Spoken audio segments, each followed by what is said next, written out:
नमस्कार, मैं उमेश कुमार आप सभी के बीच में फिर से उपस्थित हूँ नेक्स्ट जेन स्कॉलर्स हब की ओर से। जैसा कि आप लोग को पता है कि 11th क्लास का जो सीरीज जो हम लोग लगातार दे रहे हैं, उसमें से आज का भी 11th क्लास का ही सीरीज हम लोग में से उसमें से एक पीडीएफ और लेके आए हुए हैं, जो कि 2024 का एग्जामिनेशन में पूछा गया था। इसमें 40 सवाल है और 40 सवाल जो भी है ये बहुत अच्छा, मतलब इसमें जो क्वेश्चंस जो दिए हुए हैं ना वो कॉन्सेप्ट बेसिस दिए हुए हैं। मतलब आप चैप्टर नंबर 1 से लेकर चैप्टर नंबर 16 या 15 तक का सारा सवाल इसमें दिया गया है। तो आप बने रहिए और एक एक करके हम लोग क्वेश्चंस को एक्सप्लेनेशन के साथ सॉल्व करते हुए चलेंगे आगे। यदि आप लोग को ये जो प्लेटफॉर्म है अच्छा सर्विसेज दे रही है तो आप इसको सब्सक्राइब कर लीजिए और शेयर कीजिए अपने दोस्तों के बीच में, और लाइक भी कीजिए और कमेंट भी कीजिए, है ना। आने वाले समय में आप लोग का 12th क्लास का बैच यहाँ पर स्टार्ट होने जा रहा है। तो आप ऑफलाइन क्लासेस करना चाहते हैं 12th क्लासेस का फिजिक्स केमिस्ट्री का, तो आप यहाँ आके सिकंदर सर से मिलिएगा और उनसे एडमिशन अपना कंफर्म कर लीजिएगा, है ना। क्योंकि लिमिटेड सीट है, हम लोग ज़्यादा पढ़ाएंगे नहीं, क्योंकि उन्हीं बच्चों को हम लोग आगे की तरफ ले जाना है जो पढ़ने का इच्छुक है ना। तो ज़्यादा सीट हमारे पास अवेलेबल नहीं है, तो आप ऑफलाइन क्लासेस के लिए सिकंदर सर से आके कांटेक्ट कर सकते हैं। नेक्स्ट जेन स्कॉलर्स हब में का ऑफिस है इसी बिल्डिंग में, जिस बिल्डिंग में हमारा ऑफलाइन क्लासेस ऑनलाइन क्लासेस दोनों चलता है ना। तो आप जरूर कांटेक्ट कीजिएगा। तो ज़्यादा समय नहीं लेंगे और सीधा हम लोग क्वेश्चन की ओर चलते हैं ना।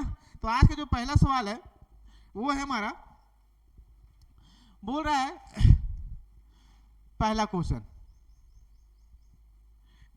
हमारा ये है दोस्तों, बोल रहा है the dimensional formula for work done is same as the dimensional formula of.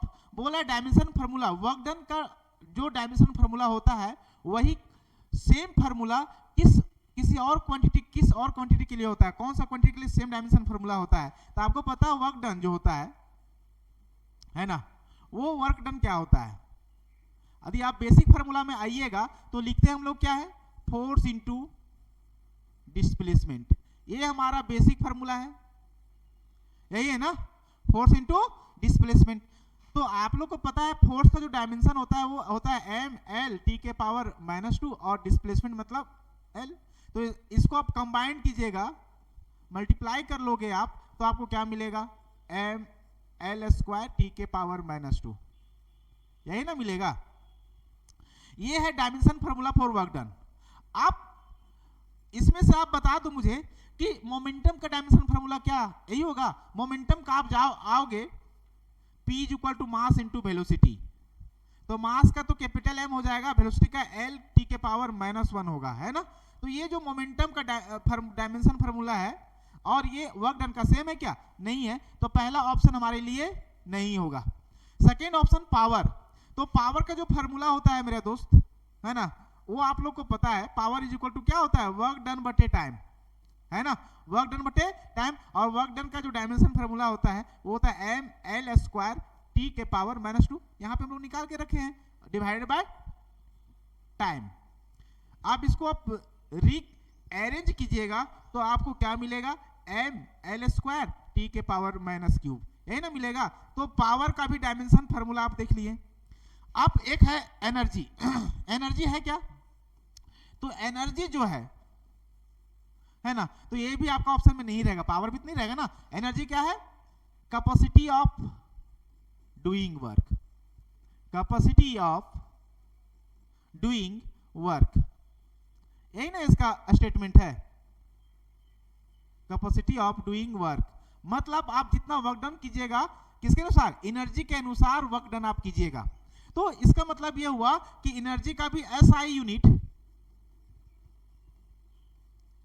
Joule होता है, वर्क डन का भी SI यूनिट क्या होता है, जूल होता है। एनर्जी और वर्क डन दोनों का SI यूनिट क्या होता है, जूल होता है। डायमेंशन भी दोनों का क्या होगा, सेम होगा, डायमेंशन भी क्या होगा, सेम होगा। तो ऑप्शन नंबर सी क्या हो जाएगा, करेक्ट आंसर हो जाएगा। टॉर्क तो आपको पता है, यदि आप टॉर्क का डायमेंशन लिखना चाहते हैं तो टॉर्क इज इक्वल टू क्या होता है, फोर्स इंटू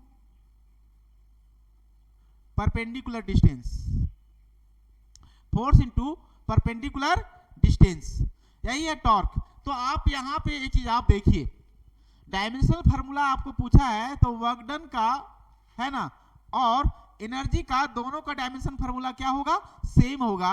और यहाँ पे टॉर्क का भी देखिएगा आप, है ना, टॉर्क का भी क्या होता है, फोर्स इनटू परपेंडिकुलर डिस्टेंस, तो इसका भी डायमेंशन फार्मूला सेम मिलेगा, एम एल टी के पावर -2 और ये एल, तो देखा जाए तो इसका भी क्या हो जाएगा, एम एल स्क्वायर टी के पावर -2। तो आप यहाँ पे देखिएगा टॉर्क का डायमेंशन फार्मूला, एनर्जी का डायमेंशन फार्मूला और वर्क डन का डायमेंशन फार्मूला क्या है, सेम है ना। तो यहाँ पे देख लीजिएगा कि सी और डी दोनों आंसर होना चाहिए, सी और डी दोनों क्या होना चाहिए, आंसर होना चाहिए, है ना। तो यहाँ पर यदि आपको एक ऑप्शन लगाना है तो आप एनर्जी करके आइएगा, नहीं तो सी और डी दोनों आंसर होगा, है ना। तो ये पूरा होल एक्सप्लेनेशन था, तो आपको समझ में आ गया होगा। तो मैं नेक्स्ट क्वेश्चन की ओर चलता हूं। हमारा जो नेक्स्ट क्वेश्चन है वो है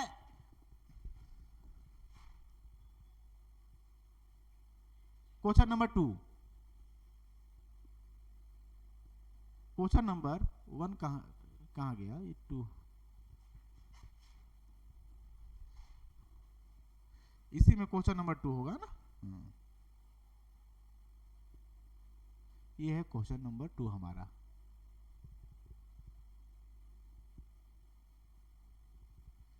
है ना। क्वेश्चन नंबर 2, इसमें बोला dimension formula of the universal gravitational constant. तो यूनिवर्सल ग्रेविटेशनल कांस्टेंट का डायमेंशन फार्मूला क्या होगा, आप इसमें आप टिक लगा लो क्या होगा।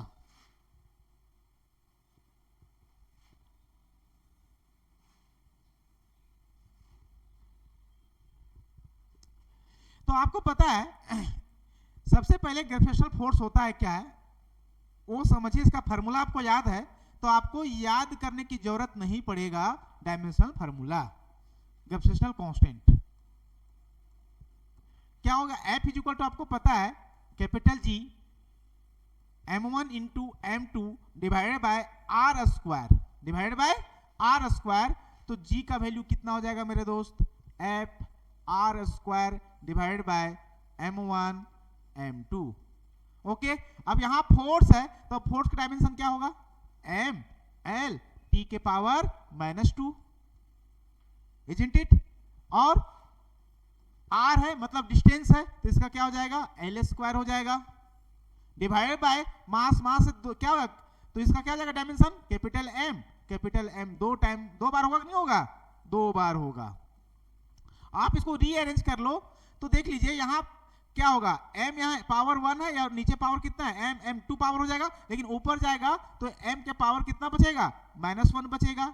यहाँ l है और यहाँ पे l स्क्वायर तो क्या हो जाएगा, l क्यूब हो जाएगा और ये t के पावर -क्यूब हो जाएगा। आप इसमें से 4 ऑप्शन है, यही आपका ग्रेविटेशनल कांस्टेंट का है ना डायमेंशनल फार्मूला है। तो कौन सा ऑप्शन आपको सही लग रहा है देख लीजिए। तो ऑप्शन नंबर सॉरी ये यहाँ पे कितना होगा, 2 होगा, है ना।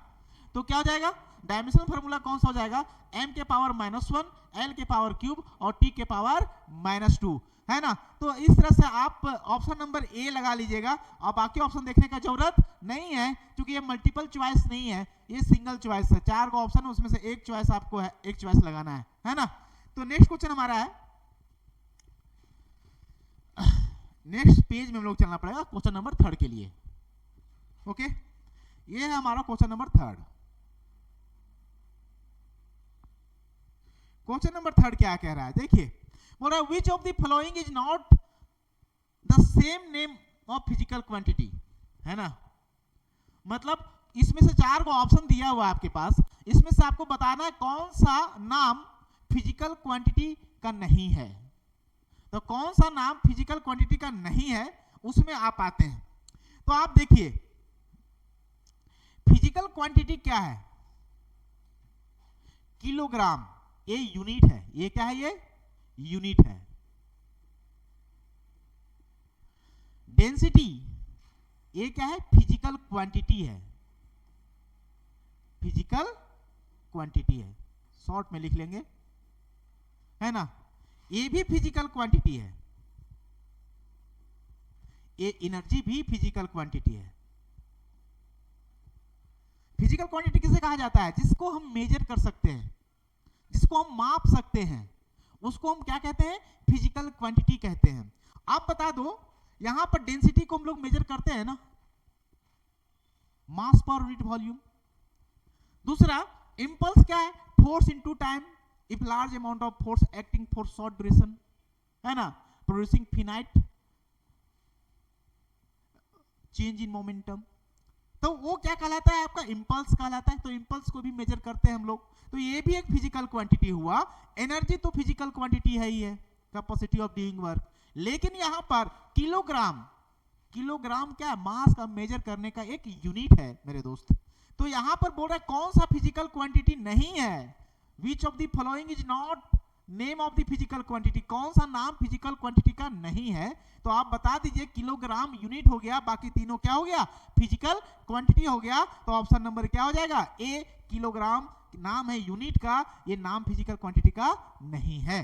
तो आप ऑप्शन नंबर ए पे आप टिक लगाओगे और आगे बढ़ जाओगे, है ना। आप अपने एग्जामिनेशन का प्रिपरेशन कैसा कर रहे हो, है ना, आप लोग कमेंट बॉक्स में हमको बताइएगा ताकि मैं कुछ आप लोग को हेल्प कर पाऊं, है ना। क्वेश्चन नंबर 4 की ओर चलेंगे हम लोग। टोटल 40 क्वेश्चन है, 40 क्वेश्चन को बढ़िया से एक्सप्लेन करते हुए हम लोग आगे बढ़ेंगे मेरे दोस्त। इसलिए आप लोग पूरे वीडियो के दौरान आप लोग कहीं नहीं जाइएगा और अच्छे से कॉपी कलम लेकर बैठिए और साथ में मेरे साथ सॉल्व करते जाइए क्वेश्चन को, और फुल एक्सप्लेनेशन के साथ, है ना।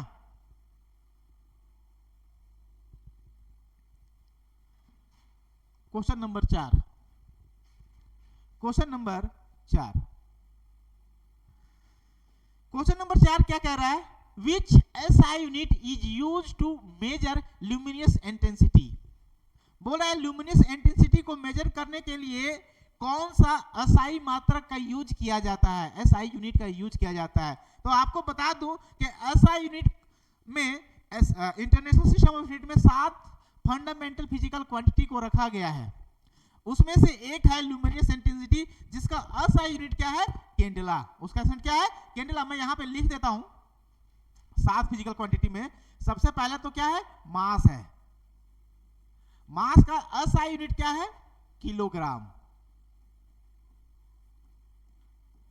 है ना। दूसरा लेंथ, लेंथ को मेजर किस में करते हैं हम लोग, मीटर में करते हैं, है ना। उसके बाद टाइम, टाइम को मेजर हम लोग किस में करते हैं मेरे दोस्त, सेकेंड में मेजर करते हैं, है ना। उसके बाद है आपका thermodynamic temperature, not only temperature, इसका पूरा नाम क्या है, थर्मोडायनेमिक टेम्परेचर, ओके। और इसका एसिड क्या है, केल्विन। बहुत लोग कंफ्यूज होते हैं, इसमें डिग्री सेल्सियस भी लगा जाते हैं, केल्विन में हम लोग मेजर करते हैं, है ना। उसके बाद ये नंबर 1 था, ये नंबर 2 है, नंबर 3 है, नंबर 4 है, number 5 amount of substance, amount of substance, इसको हम लोग मेजर करते हैं किसमें, मोल में, है ना। नंबर 6 पर है current electricity, not only current, है ना, करेंट इलेक्ट्रिसिटी पूरा लिखना पड़ेगा। और करेंट इलेक्ट्रिसिटी का एसआई यूनिट होता है एम्पियर, इसका यूनिट क्या होता है मेरे दोस्त, एम्पियर। और 7 नंबर में जिसका हम लोग को मांगा जा रहा है, किसका, ल्यूमिनियस इंटेंसिटी, है ना। तो ल्यूमिनियस इंटेंसिटी का जो है 7वां नंबर में, यहां पे मैं लिख दूं, वहां थोड़ा नीचे हो जा रहा है, ल्यूमिनियस इंटेंसिटी का जो एसआई मात्रक है उसे कहा जाता है कैंडेला। यदि आप सिंबल में आओगे तो सिंबल मुझे लगता है कि आप लोग को पता है ना, फिर भी मैं जो कैंडेला का CD होता है, मोल का MOL सिंबल लिया जाता है, एम्पियर का A लिया जाता है, केल्विन का K लिया जाता है, सेकेंड का S लिया जाता है, मीटर का M लिया जाता है, किलोग्राम का kg, K stands for kilo, G stands for gram, kilogram. तो आप बता दो, बोल रहा है which SI unit is used to measure luminous intensity, what is your answer. तो your answer should be what, candela. क्या होना चाहिए, कैंडेला। तो ऑप्शन नंबर ए फिर से आपका सही हुआ, है ना। नेक्स्ट क्वेश्चन की ओर हम लोग चलेंगे। पूरा एक्सप्लेनेशन के साथ मैं दे रहा हूं, आप लोग जरूर इसे अच्छे से कीजिएगा, है ना, ताकि आप लोग एग्जाम में जाइए तो इससे जुड़ा जो भी सवाल आए अच्छे से कर पाओ और बिना कोई झिझक का अच्छा मार्क्स ले आओ, है ना। हमारा तो यही प्रयास है, बाकी बात आप लोग कैसा प्रयास कर रहे हो आप लोग कमेंट के माध्यम से बताने का कोशिश करें। और हमारा चैनल को सब्सक्राइब कर लीजिए, लाइक कीजिए और शेयर भी कीजिए अपने दोस्तों के बीच में, ताकि और भी लोग फायदा उठा पाए इस चैनल का और अच्छा से अच्छा स्कोर सभी लोग। देखिए क्या है ना, जब तक आपके अंदर कंपटीशन का भावना नहीं आएगा तब तक आप लोग आगे नहीं बढ़ पाइएगा। तो अधिक आपको कंपटीशन का भावना आगे बढ़ाना है, लाना है अपने अंदर, तो अपने दोस्त लोग के बीच में ऐसे चैनल्स जो फ्री में अवेलेबल है और जेन्युइन कंटेंट लेके आ रहे हैं उनको आप प्रमोट कीजिए और साथ में हम लोगों को सपोर्ट भी करते जाइए, ताकि आप लोग को भी कुछ हमेशा कंटेंट हम लोग देते रहें। तो हमारा जो नेक्स्ट क्वेश्चन है, क्वेश्चन नंबर 5 है, आप इसको जरा देखिए। क्वेश्चन नंबर 5, ये क्वेश्चन नंबर 5 ही तो है, हाँ ये क्वेश्चन नंबर 5 ही है ना। क्वेश्चन नंबर 5,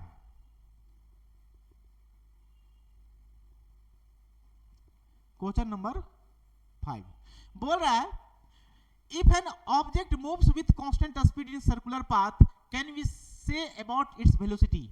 बोल रहा है एक ऑब्जेक्ट जो है सर्कुलर पाथ में घूम रहा है, लेकिन स्पीड इसका क्या है, कांस्टेंट है, लेकिन इसका स्पीड क्या है, कांस्टेंट है, भी वेलोसिटी नहीं, ये स्पीड है, स्पीड को कांस्टेंट कर दिया जाता है। तो ये कैसा होगा, यूनिफॉर्म सर्कुलर मोशन है।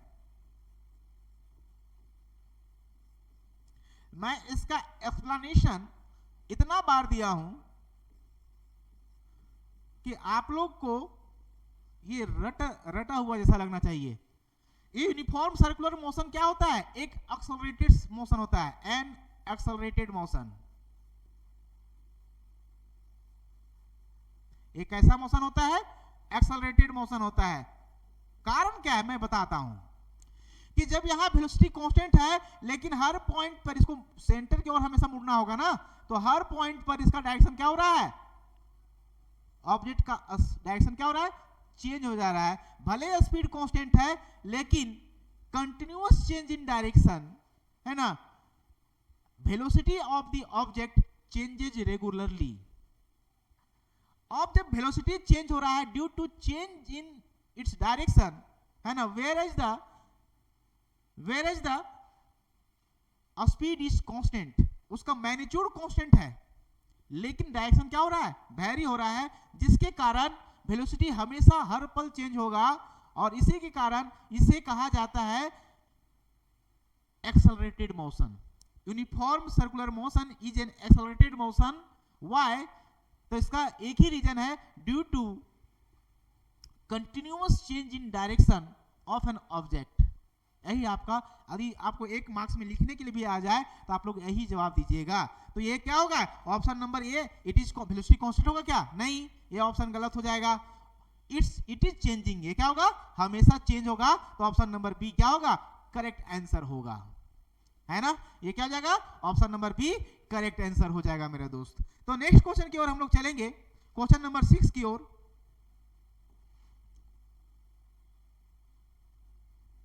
है ना। क्वेश्चन नंबर 6 के लिए नेक्स्ट पेज में चलते हैं हम लोग।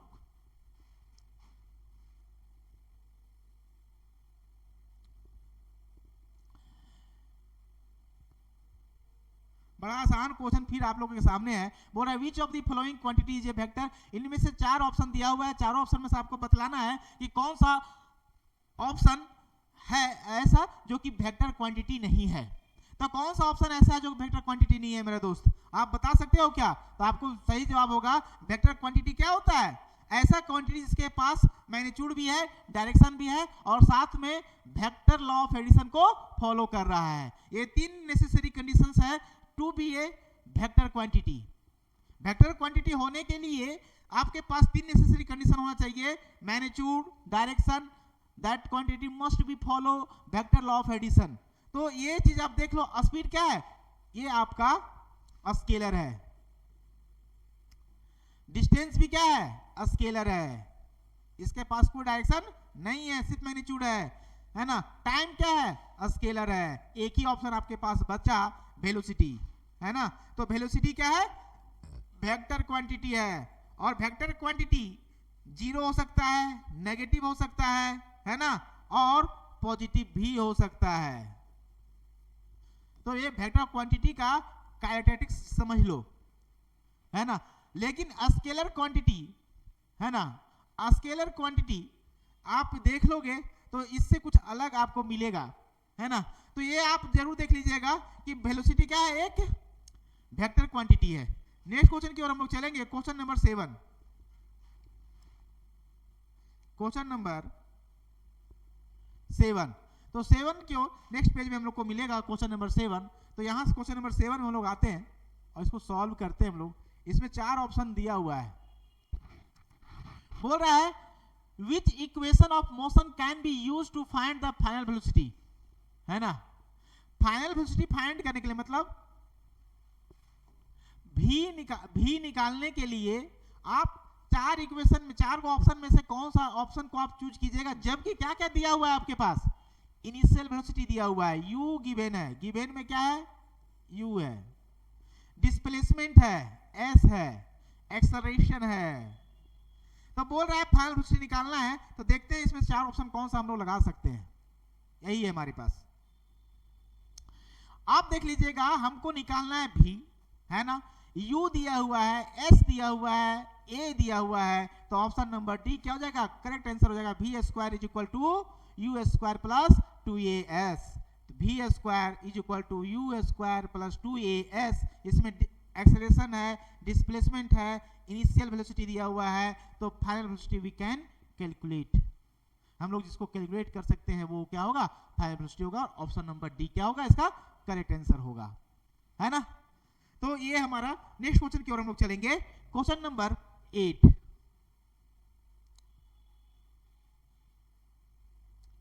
क्वेश्चन नंबर 8, क्वेश्चन नंबर 8 क्या है जरा देखिए, बोल रहा है इफ 2 वेक्टर्स, है ना, यदि 2 वेक्टर का two vectors are equal in magnitude and opposite in direction, their resultant is. बोल रहा है कि 2 वेक्टर को, 2 वेक्टर ऐसा है, वेक्टर ए और बी, लेट वेक्टर ए का मैग्नीट्यूड और वेक्टर बी का मैग्नीट्यूड सेम है ना, लेकिन दोनों का डायरेक्शन क्या है, अपोजिट है। मान लीजिए वेक्टर ए इस तरफ है,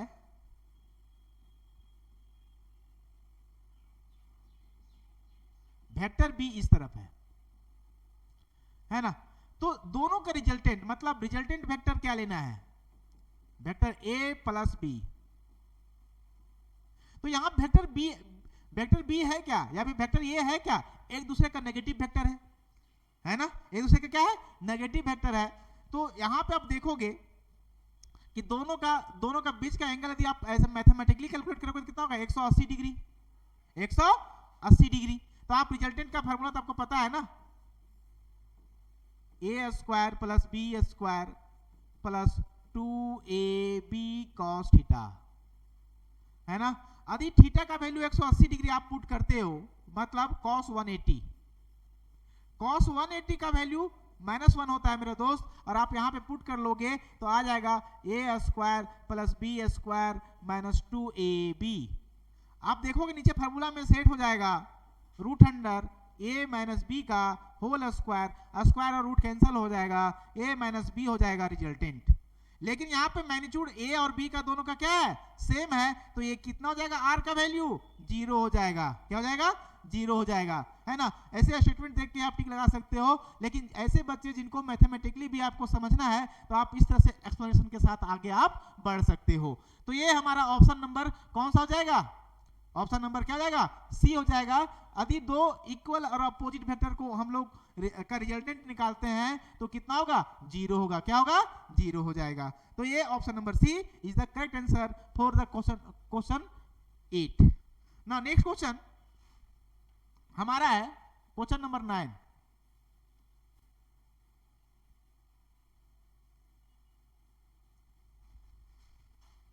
ऊपर जाओ मेरे भाई। हाँ, क्वेश्चन नंबर 9 है ना, क्वेश्चन नंबर 9। क्वेश्चन नंबर 9 क्या है जरा आप पढ़ लो, तब तक आप ऑप्शन देखो और टिक लगा, जब तक मैं बोर्ड को साफ कर लेता हूं थोड़ा सा। क्वेश्चन नंबर 9 क्या है, बोल रहा है the scalar product of two vector is also known as, क्या होगा, डॉट प्रोडक्ट, है ना। मैं फिर से इसको देखिए,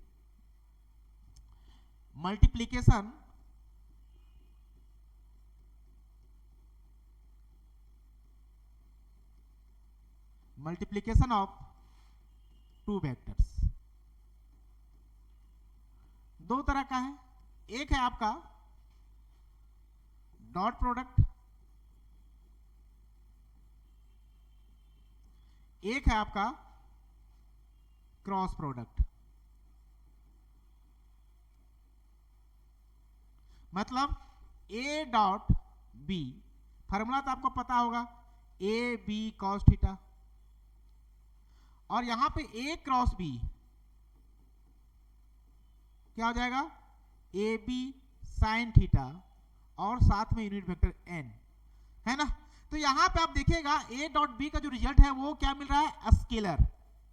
ये कैसा मिल रहा है, स्केलर, इसीलिए डॉट प्रोडक्ट को स्केलर प्रोडक्ट भी कहा जाता है। Whereas cross product of two vectors resultant is क्या है, वेक्टर क्वांटिटी, इसीलिए इसको वेक्टर प्रोडक्ट कहा जाता है। तो आप समझ लिए होंगे कि यदि दो स्केलर प्रोडक्ट यदि दो वेक्टर का निकालते हैं तो वो क्या कहलाएगा, डॉट प्रोडक्ट कहलाएगा। यदि वेक्टर प्रोडक्ट निकालते हैं तो क्या कहलाएगा, क्रॉस प्रोडक्ट कहलाएगा। क्या कहलाएगा, क्रॉस प्रोडक्ट कहलाएगा। तो इस तरह से आप कौन सा ऑप्शन लगा दीजिएगा, ऑप्शन नंबर बी क्या होगा, करेक्ट आंसर होगा। क्वेश्चन नंबर 10 की ओर हम लोग चलेंगे। क्वेश्चन नंबर 10,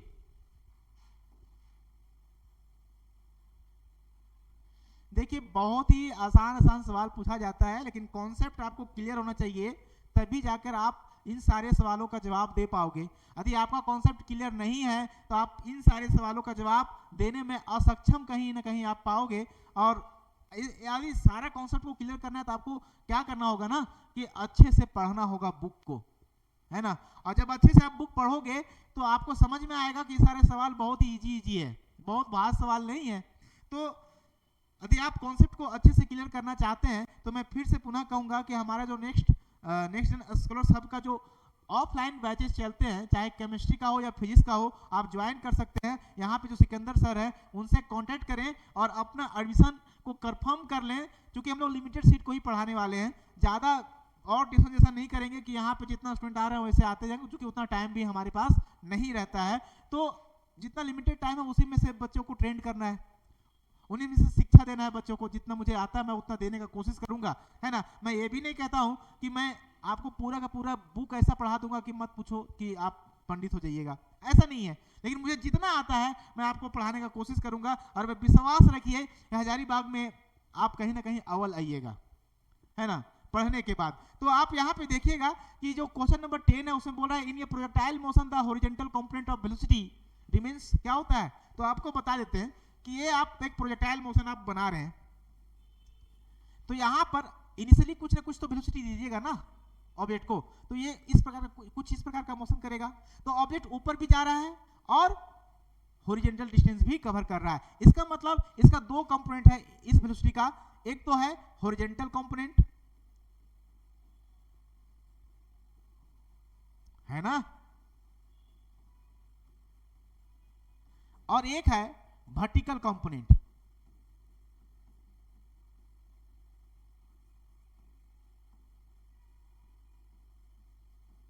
ये मान लीजिए थीटा, अब हॉरिजॉन्टल कंपोनेंट क्या होगा, u cos थीटा होगा मेरा दोस्त, और ये वाला क्या हो जाएगा, u sin थीटा होगा।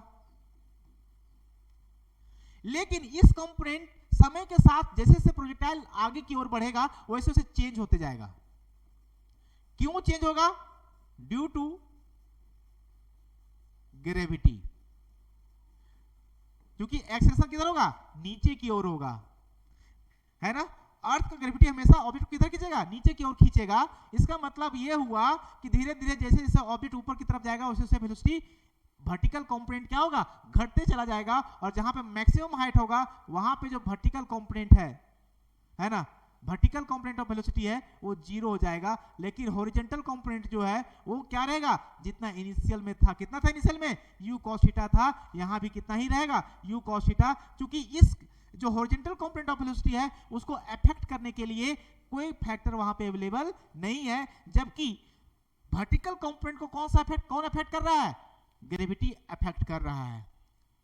तो जैसे जैसे समय बीतेगा वैसे वैसे जैसे जैसे ऑब्जेक्ट नीचे से ऊपर की ओर जाएगा तो वैसे वैसे क्या हो जाएगा, वर्टिकल कंपोनेंट घटते चला जाएगा। लेकिन horizontal component of velocity remains क्या रहेगा, कांस्टेंट रहेगा। ये रिमेंस क्या रहेगा, कांस्टेंट रहेगा, रिमेंस कांस्टेंट रहेगा। वो भी थ्रू आउट द प्रोजेक्टाइल, वो भी क्या, थ्रू आउट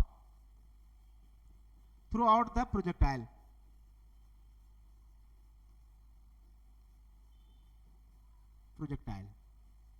पूरे प्रोजेक्टाइल के दौरान है ना, horizontal velocity of the object constant रहेगा, लेकिन पूरा प्रोजेक्टाइल के दौरान आपका वर्टिकल कंपोनेंट क्या होगा, चेंज करते रहेगा। मतलब जब ऑब्जेक्ट नीचे से ऊपर जाएगा तब तक वर्टिकल वेलोसिटी क्या होगा, घटते जाएगा। और जब ऊपर से नीचे की तरफ फिर आएगा तो हॉरिजॉन्टल वेलोसिटी बढ़ेगा, पहले डिक्रीज करेगा बाद में इंक्रीज करेगा, ये वर्टिकल कंपोनेंट। लेकिन horizontal component through out the projectile remains constant रहेगा, है ना।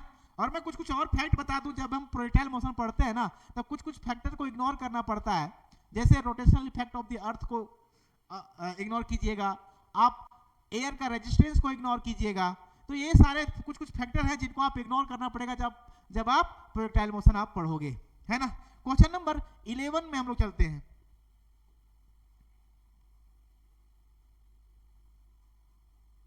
क्वेश्चन नंबर 11,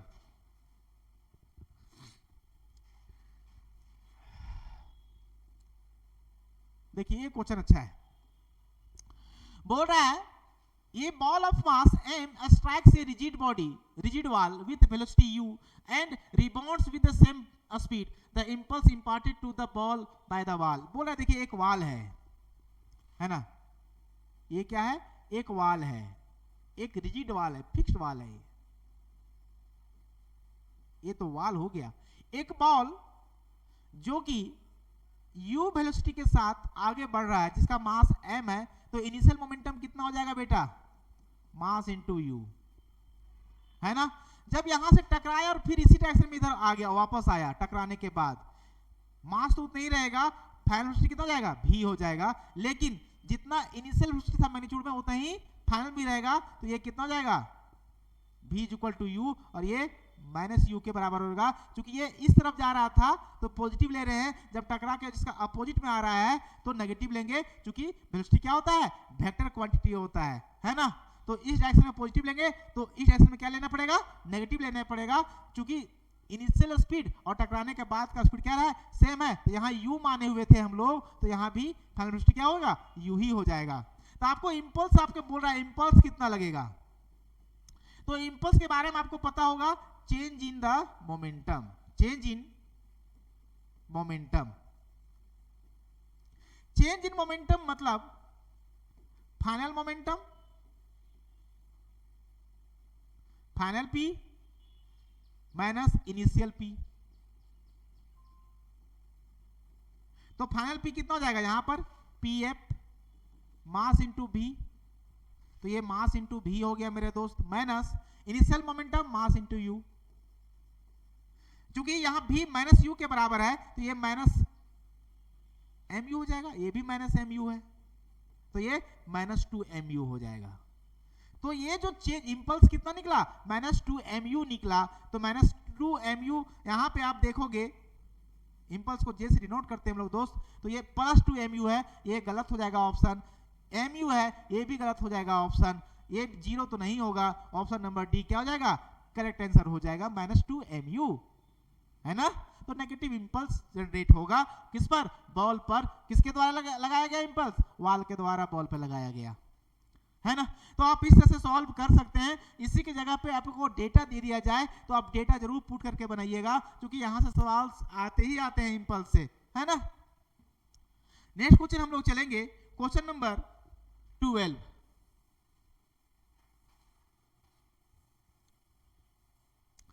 तो मजा आ रहा है ना पढ़ने में? यदि मजा आ रहा है पढ़ने में तो आप कमेंट बॉक्स में आप छाप दीजिए कि मजा आ रहा है सर, है ना, ताकि हम हमारा भी जब मैं कमेंट पढ़ूंगा तो लगना चाहिए कि हाँ मेरा पढ़ाया हुआ स्टूडेंट लोग को समझ में आ रहा है और अच्छे से समझ में आ रहा है। ऐसा नहीं कि टेम्पररी को टीचर आके चढ़ के यहाँ पे बोर्ड पे आके कुछ भी पढ़ा के चले जा रहे हैं, ऐसा नहीं होना चाहिए, है ना।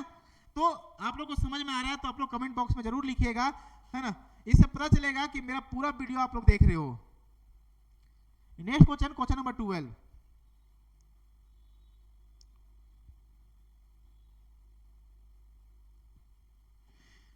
बोल रहा है which of the following is known as the law of inertia. तो लॉ ऑफ इनर्शिया कौन सा होगा? First law of motion. First law of motion, जो फर्स्ट लॉ ऑफ मोशन है वो इनर्शिया पर बेस्ड है, बेस्ड ऑन इनर्शिया। आपको पता है ना फर्स्ट लॉ ऑफ मोशन क्या कहता है? कोई भी वस्तु है ऑब्जेक्ट को, है ना,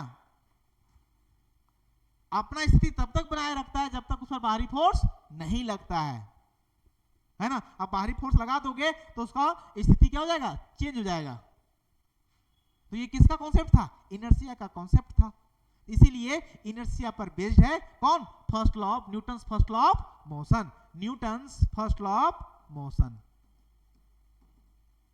तो Newton first law of motion is based on inertia, जबकि Newton second law of motion जो है ना वो आपका मोमेंटम पर बेस्ड है। किस पर बेस्ड है? मोमेंटम पर बेस्ड है, based on momentum, based on change in momentum. Change in momentum पर बेस्ड है कौन? Second law of motion. Third law of motion तो क्या है? कंजर्वेशन ऑफ एनर्जी पर बेस्ड है। किस पर बेस्ड है? कंजर्वेशन ऑफ एनर्जी पर बेस्ड है वो।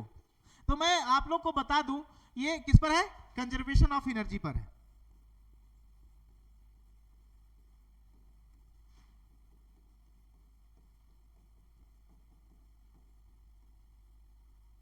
है ना। तो ये हुआ तीनों के बारे में एक्सप्लेनेशन, लेकिन इस सवाल का जो जवाब होगा वो Newton first law of motion होगा जो कि इनर्शिया पर बेस्ड है। तो हमारा नेक्स्ट क्वेश्चन, क्वेश्चन नंबर 13।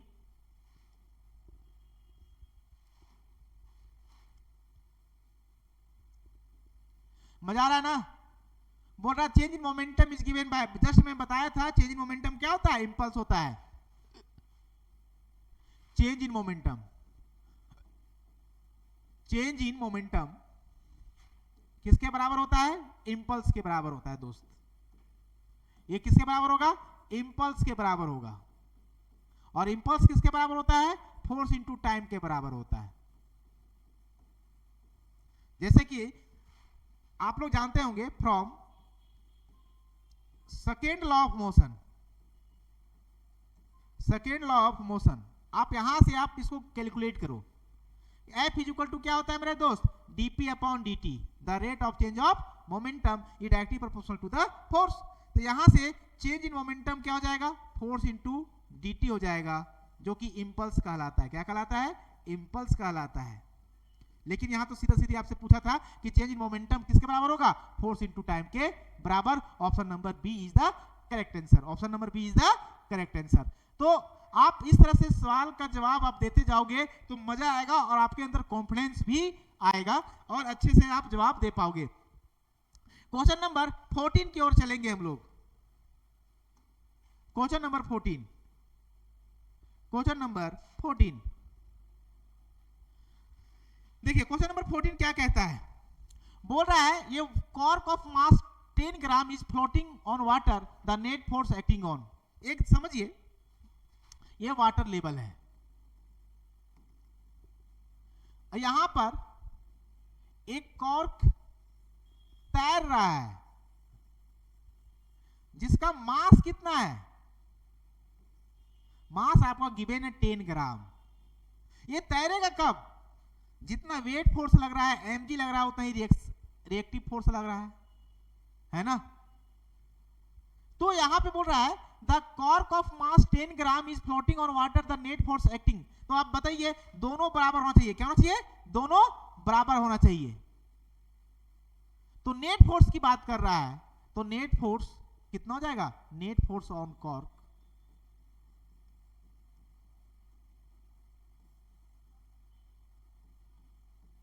क्या हो जाएगा, 0 हो जाएगा, क्योंकि R बराबर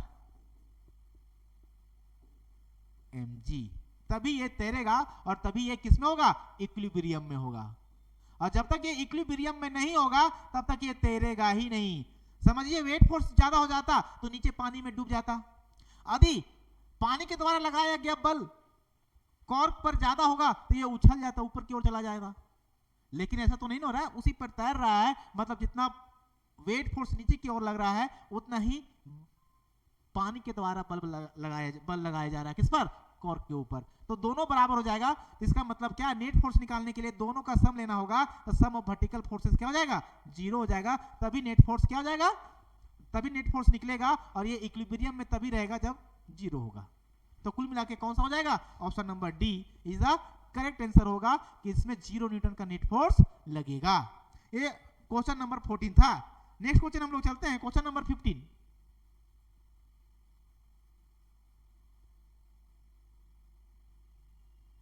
क्वेश्चन नंबर 15 बोल रहा है एनर्जी क्या है। तो अभी बताए थे energy is the capacity of doing work. जितना ज्यादा एनर्जी उतना ज्यादा वर्क कर पाओगे। आपके अंदर एनर्जी नहीं तो वर्क नहीं कर पाओगे, है ना। तो energy is the capacity of doing work, इसमें कुछ सोचना नहीं है, सीधा सीधी आप। अच्छा, the rate of doing work क्या है, the rate of doing work क्या होता है, ये पावर होता है, वर्क डन बटे टाइम, मतलब dw बटे dt। ये क्या है, पावर है। कैपेसिटी ऑफ डूइंग वर्क क्या है, एनर्जी है। आपसे एनर्जी पूछा गया था ना, तो ऑप्शन नंबर ए करेक्ट होगा। अच्छा, चेंज ऑफ वर्क, ये कुछ होता है क्या, चेंज ऑफ वर्क कुछ भी नहीं होता है दोस्त, नन ऑफ दिस, तो यहां तो लगना ही नहीं है। ऑप्शन नंबर ए क्या हो जाएगा, करेक्ट आंसर हो जाएगा। तो ये इस प्रकार से 15 नंबर का जो क्वेश्चन नंबर जो आपका सिलेक्शन होगा क्या होगा, ए सिलेक्ट करोगे आप। क्वेश्चन नंबर 16, क्वेश्चन नंबर 16 की ओर चलेंगे। क्वेश्चन नंबर 16 क्या है वो देखो आप, बोल रहा है area under force displacement curve. Force displacement के अंदर का एरिया को क्या कहते हैं। आप एक कर्व सीधा सीधी समझ लो, ये फोर्स हो गया, ये डिस्प्लेसमेंट हो गया, एक कोई भी कर्व लेते हैं, इसका अंदर का एरिया आप निकालना चाहते हैं। यदि आप एरिया निकालना चाहते हैं, ये फोर्स हो गया मेरे दोस्त और ये डिस्प्लेसमेंट हो गया, तो ये एरिया निकालना चाहते हैं, तो एरिया क्या हो जाएगा, फोर्स इंटू डिस्प्लेसमेंट हो जाएगा। और फोर्स इंटू डिस्प्लेसमेंट क्या होता है मेरे दोस्त,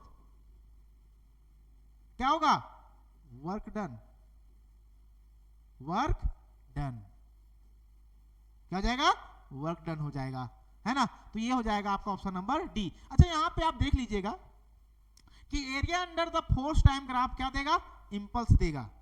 मैं यहां पे एक्स्ट्रा हॉट इंफॉर्मेशन देता हूं, हॉट इंफॉर्मेशन, हॉट इंफॉर्मेशन में आप आओगे, यदि मान लेते हैं ये फोर्स है और ये टाइम है, इन दोनों का बीच का कर्व दिया हुआ एरिया आप निकाल रहे हैं, ये एरिया। तो एरिया निकालने के लिए यहां पे आप क्या करोगे, फोर्स इंटू टाइम करोगे, और फोर्स इंटू टाइम करोगे तो आपको क्या मिलेगा, इंपल्स मिलेगा। इंपल्स मिलेगा मतलब चेंज इन मोमेंटम मिलेगा, चेंज इन पी मतलब चेंज इन मोमेंटम मिलेगा। तो यदि आपको इंपल्स यही रहता फोर्स टाइम कर, तो आप इंपल्स लगाते, लेकिन यहां पे क्या है, फोर्स डिस्प्लेसमेंट, तो आप क्या लगाओगे, वर्क डन लगाओगे, है ना। तो इस प्रकार से आप अपने से भी वहां पे एट रैंडमली आप इस तरह से ग्राफ ड्रॉ करके एरिया निकाल के देखिए कौन सा फॉर्मूला सेट हो रहा है, किसके लिए हो रहा है, तो वही होगा, है ना। तो ऑप्शन नंबर डी क्या हो जाएगा, सही आंसर होगा क्वेश्चन नंबर 16 के लिए। नेक्स्ट क्वेश्चन हम लोग चलेंगे, क्वेश्चन नंबर 17। क्वेश्चन नंबर 17 की ओर चलते हैं हम लोग।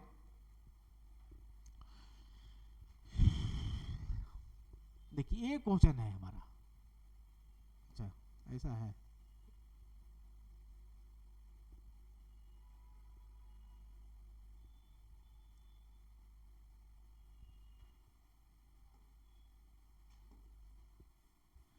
ये बोल रहा है in perfectly in elastic collision, perfectly in elastic collision, है ना, परफेक्टली इन इलास्टिक कोलिजन में, है ना, क्या कंजर्व नहीं होता, क्या कंजर्व होता है? ओनली मोमेंटम कंजर्व होता है, ओनली काइनेटिक एनर्जी कंजर्व होता है, या फिर मोमेंटम काइनेटिक एनर्जी दोनों कंजर्व होता है, या फिर नेक्स्ट ऑप्शन देख लीजिए नन ऑफ दीज। तो मैं बता दूं, यदि परफेक्टली इलास्टिक कोलिजन की बात किया जाए, इलास्टिक कोलिजन में मोमेंटम भी कंजर्व होता है, काइनेटिक एनर्जी भी कंजर्व होता है, टोटल एनर्जी भी कंजर्व होता है, लेकिन इन इलास्टिक कोलिजन में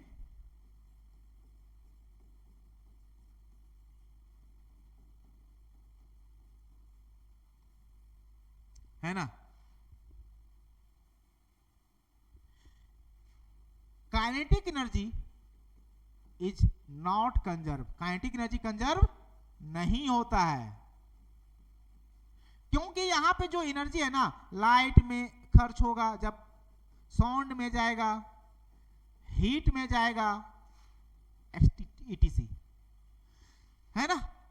यहां पे जब दो बॉडी आपस में कोलाइड करेंगे, टकराएंगे, तो साउंड निकलेगा, लाइट निकलेगा, हीट जनरेट होगा, तो वो काइनेटिक एनर्जी कन्वर्ट होके उस सब एनर्जी में कन्वर्ट होगा, है ना। इसलिए यहाँ पे काइनेटिक एनर्जी कंजर्व नहीं होता है ना। सिर्फ और सिर्फ क्या कंजर्व होता है? मोमेंटम कंजर्व होता है, यहाँ पे मोमेंटम कंजर्व होगा। लेकिन परफेक्टली इलास्टिक रहा तो मोमेंटम भी कंजर्व रहेगा, काइनेटिक एनर्जी भी कंजर्व रहेगा, है ना। तो यहाँ पे ओनली मोमेंटम कंजर्व होगा इन इलास्टिक कोलिजन में, व्हाइल इलास्टिक कोलिजन में momentum as well as kinetic energy both are conserved. Clear है? नेक्स्ट क्वेश्चन हम लोग चलेंगे, इसमें ऑप्शन नंबर ए लगेगा। Next question, question number 18।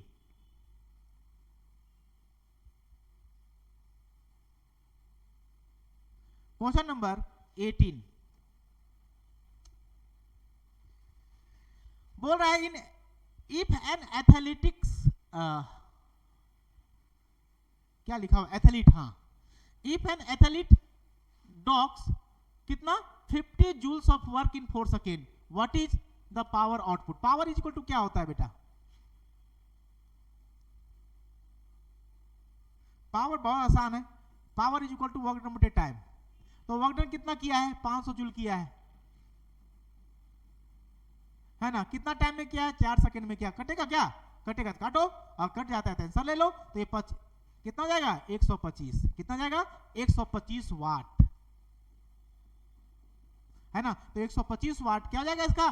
Correct answer हो जाएगा, है ना। किसी ने 200 जूल पे लगाया है।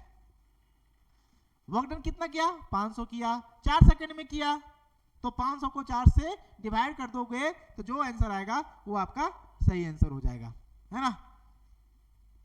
हमारा नेक्स्ट क्वेश्चन है क्वेश्चन नंबर 19। वाओ, यहां रहने दीजिए, देख लीजिए क्वेश्चन को अच्छे से देखिएगा और जवाब भी अच्छे से ही दीजिएगा। बोला था product of moment of inertia and angular velocity. Moment of inertia क्या होता है मेरा दोस्त? आई। एंगुलर वेलोसिटी क्या होता है? ओमेगा। इन दोनों का प्रोडक्ट मतलब आई ओमेगा, ये क्या होता है? एल। एल होता क्या है? Angular momentum. Angular momentum, clear है?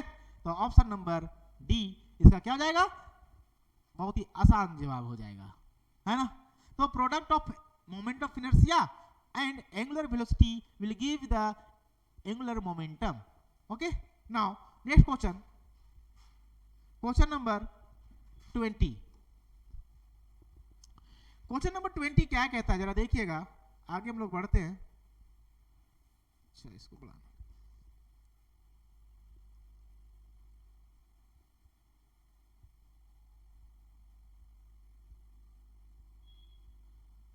अच्छा, बोल रहा what is the SI unit of radius of gyration? खुद नाम है रेडियस। रेडियस है क्या? डिस्टेंस।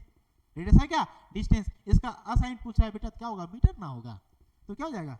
मीटर हो जाएगा। इसमें क्या सोच रहा है? क्या हो जाएगा, मीटर हो जाएगा। रेडियस ऑफ जिरासन, रेडियस ऑफ जिरासन का एसआई यूनिट क्या हो जाएगा, मीटर हो जाएगा। ये खुद यहाँ पे रेडियस बता रहा है, रेडियस होता क्या है, डिस्टेंस होता है ना। नेक्स्ट क्वेश्चन हमारा क्वेश्चन नंबर 21, बहुत ही आसान। नेक्स्ट क्वेश्चन हम लोग चलते हैं, नेक्स्ट पेज में हमको मिलेगा क्वेश्चन नंबर 21। बोल रहा है रोटेशनल काइनेटिक एनर्जी। तो रोटेशनल काइनेटिक एनर्जी क्या होता है, आपको पता होना चाहिए, K is equal to 1/2 I omega square. ये रोटेशनल काइनेटिक एनर्जी है। और काइनेटिक एनर्जी तो आपको पता है, linear kinetic energy 1/2 mv square. ये हुआ एंगुलर वेलोसिटी, ये हुआ लीनियर वेलोसिटी। यहाँ मोमेंट ऑफ इनर्शिया और ये मास। तो मास क्या है, mass is the analog of moment of inertia in rotational motion. तो ये क्या हो जाएगा 1/2 I ओमेगा स्क्वायर। तो ऑप्शन नंबर डी क्या हो जाएगा, सही आंसर हो जाएगा। बहुत ही आसान है, यदि आप फार्मूला पढ़े भी हो और आपके नजर में ये बैठा हुआ है तो भी आप सही आंसर करके ले आओगे। बहुत ही आसान क्वेश्चन है, 40 में 40 करेक्ट करके करने का आप सब क्षमता रखो। यदि आप 40 में 40 यदि आप नहीं बना पा रहे हो तो कहीं ना कहीं आप पढ़े नहीं हो ढंग से और अच्छे टीचर्स के संपर्क में अभी तक आप लोग नहीं रहे हो। यदि आप लोगों को नेक्स्ट जन स्कॉलरशिप में नेक्स्ट आपको 12th क्लास का यदि ऑफलाइन क्लासेस करना है तो आप सिकंदर सर से आके मिलिए ऑफिस में, और फिजिक्स के लिए आप अपना सीट कंफर्म कर ले, क्योंकि मैं ज़्यादा से ज़्यादा 50 बच्चे को पढ़ाऊंगा, वो भी 2-3 बैच करके, जो एक साथ में नहीं पढ़ा पाऊंगा, मेरे पास उतना टाइम नहीं है। और मैं वही बच्चे का लूंगा जो पढ़ने में के लिए आए हो हजारीबाग और सीरियसली पढ़ेंगे। ऐसा नहीं कि यहाँ पे आए और पढ़ने पर ध्यान नहीं है तो ऐसा स्टूडेंट को मैं यहाँ एडमिशन लूंगा ही नहीं, ना ही सिकंदर सर को बोलूंगा लेने के लिए। पैसा ही सब कुछ मायने नहीं रखता है दोस्त, पैसा बहुत हम लोग कमा लेंगे, है ना, लेकिन एक बार यदि आप अच्छे आउटपुट मार्केट में डिलीवर दोगे तो आपका नाम ही सब कुछ आपको दे के जाएगा, पैसा बाद में आएगा। पैसा की जरूरत अभी हम लोग को नहीं है, अभी हम लोग को नाम की जरूरत है। तो हम लोग अच्छे से अच्छे स्टूडेंट को हम लोग हायर करेंगे, और हम लोग वैसे स्टूडेंट को नहीं लेंगे जो अच्छे से पढ़ाई करने के लिए हजारीबाग नहीं आए हैं, सिर्फ मटर गश्ती करने के लिए आए हुए हैं। तो हमारा ये क्या हो जाएगा, ये हो जाएगा काइनेटिक एनर्जी किसमें, लीनियर मोशन में, और ये रोटेशनल मोशन में 1/2 I omega square. Next question हमारा चलेगा क्वेश्चन नंबर 22।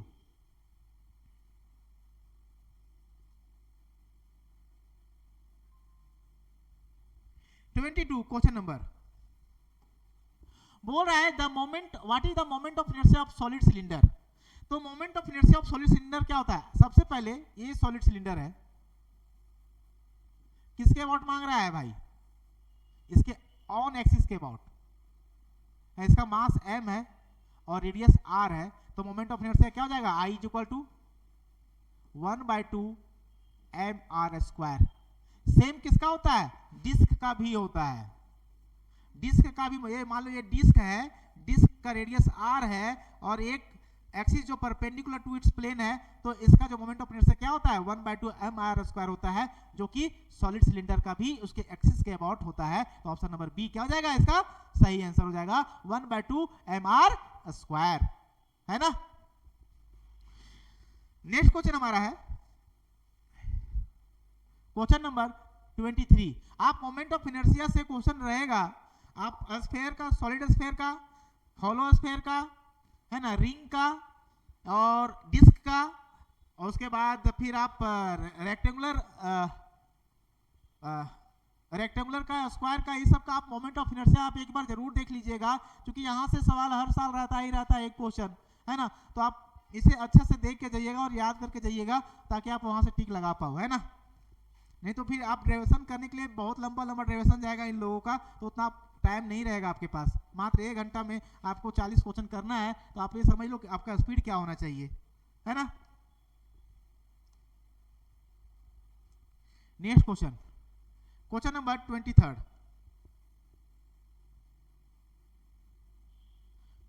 तो ये बचपन से सवाल आप पढ़े हो कि नहीं पढ़े, बोल रहे हैं, क्या बोल रहा है जरा देखिए।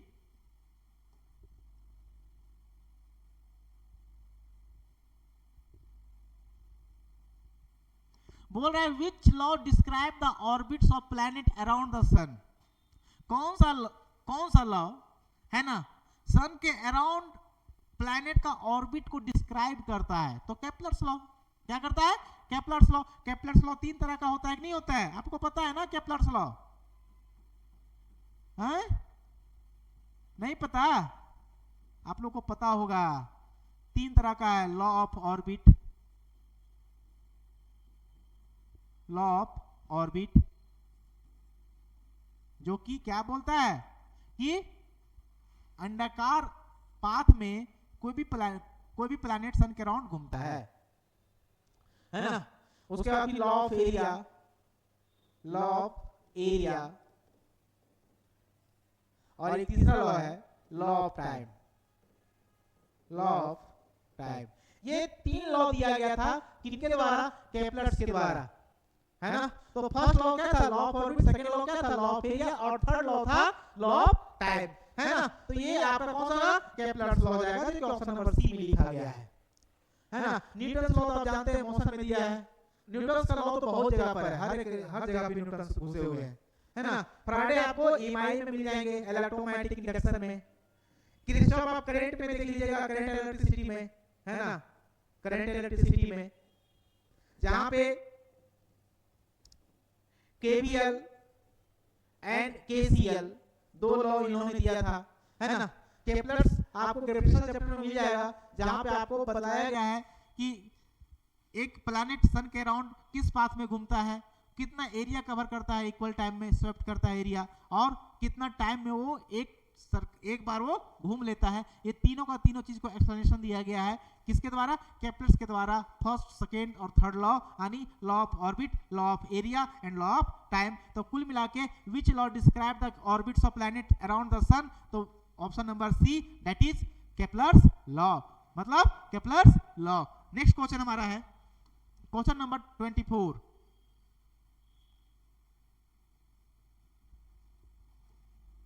क्वेश्चन नंबर 24 में आते हैं। यहां पर आपको सवाल कुछ देख लीजिए क्या है।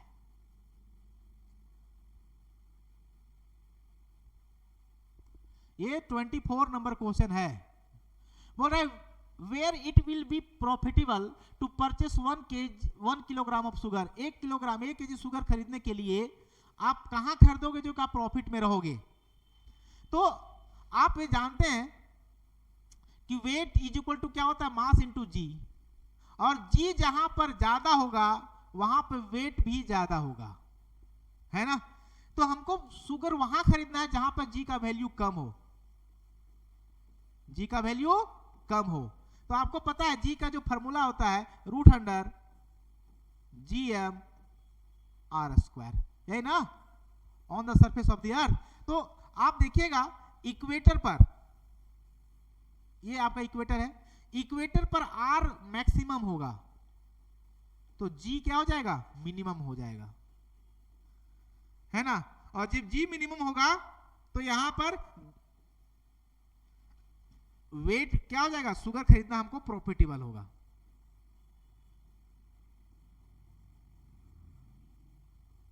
प्रॉफिटेबल होगा कहां पर? इक्वेटर पर। कहां पर? At equator. Option number B क्या हो जाएगा?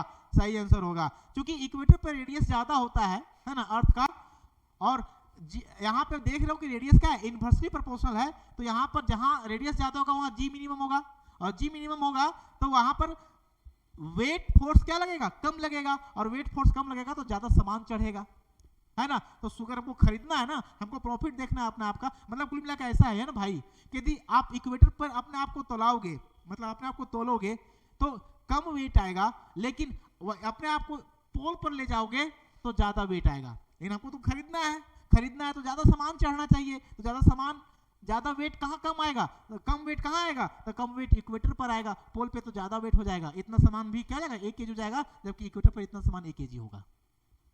तो कुल मिला के प्रॉफिट की बात किया जा रहा है। 1 किलोग्राम शुगर कहाँ पे खरीदना चाहिए? हमको इक्वेटर पे खरीदने से हम लोग प्रॉफिट में होंगे, जबकि पोल पर खरीदने से घाटे में चले जाएंगे, क्योंकि वहां पे जी का वैल्यू ज्यादा होगा, और जब जी का वैल्यू ज्यादा होगा, मैक्सिमम होगा, तो वहां पर कम सामान ही में ही 1 किलोग्राम हो जाएगा, है ना? तो नेक्स्ट क्वेश्चन हमारा क्वेश्चन नंबर 25।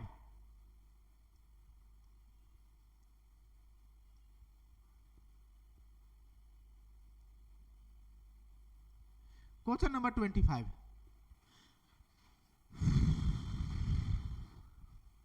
पढ़ लीजिए। बोल रहा है ग्रेविटेशनल फोर्स इज फोर्स, किस प्रकार का फोर्स है ग्रेविटेशनल? ग्रेविटेशनल फोर्स किस प्रकार का फोर्स है?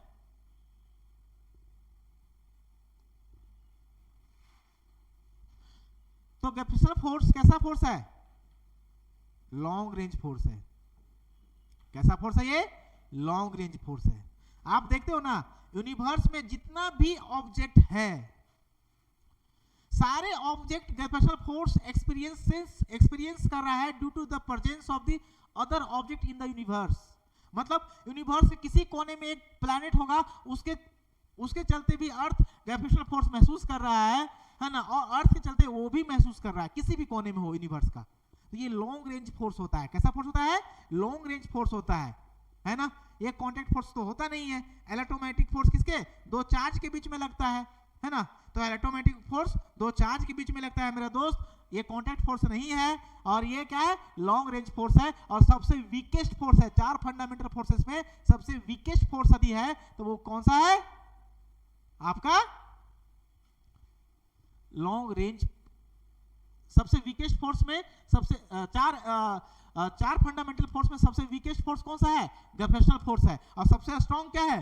स्ट्रॉन्ग न्यूक्लियर फोर्स है, जो कि क्या होता है? शॉर्ट रेंज का फोर्स होता है। वो क्या होता है? शॉर्ट रेंज का फोर्स होता है। मतलब समझ में? लॉन्ग रेंज का फोर्स है इसलिए सबसे वीक है ना। यदि शॉर्ट रेंज का फोर्स है तो वो उतना ज्यादा स्ट्रॉन्ग होगा, है ना। तो ये हमारा ऑप्शन नंबर बी क्या हो जाएगा? करेक्ट आंसर हो जाएगा। Question number 26। क्वेश्चन नंबर 26 की ओर हम लोग चलेंगे मेरे दोस्त। बड़ा आसान सवाल है ना। मजा आ रहा है कि नहीं आ रहा है? मजा आना चाहिए।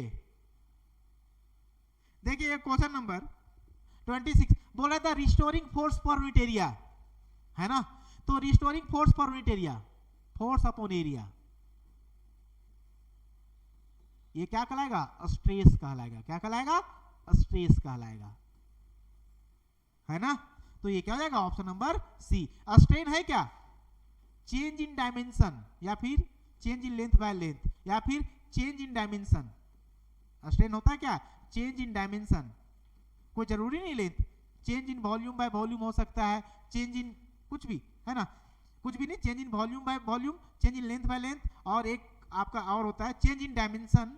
यहाँ पे आप जनरलाइज करके लिखोगे तो change in dimension by original dimension, ये हो जाएगा स्ट्रेन।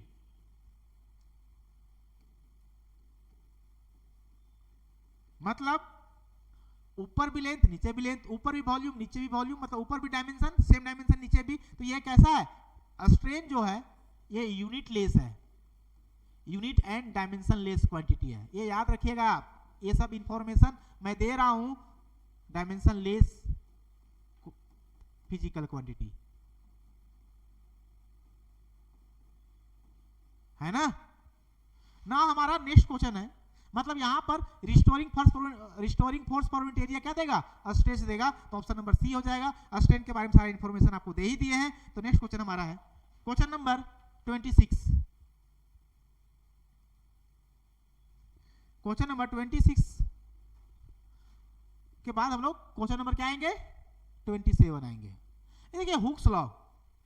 हुक्स लॉ क्या है? Stress is directly proportional to strain, है ना। आप इसको प्रोपोर्शनल का साइन हटाइएगा तो आपको एक कांस्टेंट E इंटू स्ट्रेन, जिसको हम लोग इलास्टिसिटी भी कहते हैं, कोएफिशिएंट ऑफ इलास्टिसिटी,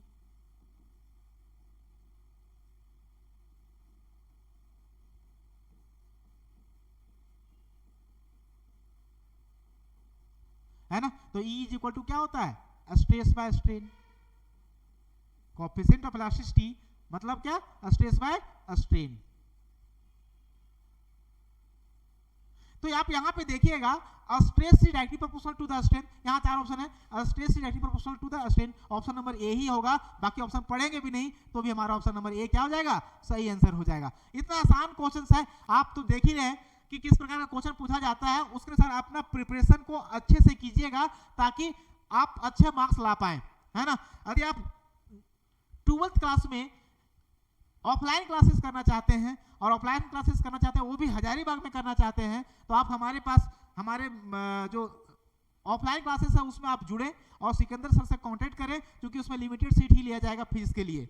हमारे पास उतना टाइम नहीं है कि मैं बच्चों को ज़्यादा से ज़्यादा ले लूं और मैं बच्चों को टाइम ही ना दे पाऊँ तो उसमें भी कोई फायदा नहीं। मैं उतना ही बच्चा को लूंगा जितना बच्चे को मैं टाइम दे पाऊंगा। तो ज़्यादा ज़्यादा 50 बच्चा हम यहाँ इस बार लेने वाले हैं ऑफलाइन क्लासेस के लिए, ताकि और ऐसे बच्चे जो कि सीरियस हो पढ़ने में, है ना, जो सीरियस नहीं है वैसे बच्चे नहीं आएंगे हमारे पास एडमिशन के लिए, ठीक है। तो क्या हो जाएगा, strain seat directly proportional to the strain, यही है हमारा हुक्स लॉ। यही क्या हमारा है, हुक्स लॉ। इसी में आप सिर्फ जोड़िए Hooke's law states that strain is directly proportional to the strain, तो एक कंप्लीट स्टेटमेंट हो जाएगा किसका, हुक्स लॉ का। नेक्स्ट क्वेश्चन हमारा है question number 28। Question number 28, question number 28 देखिए,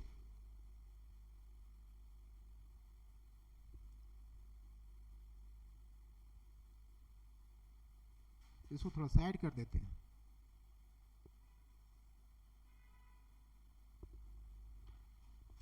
ऊपर चला गया। Liquid pressure depends upon, liquid pressure मान लेते हैं ये टब है, टब में पानी भर दो पूरा,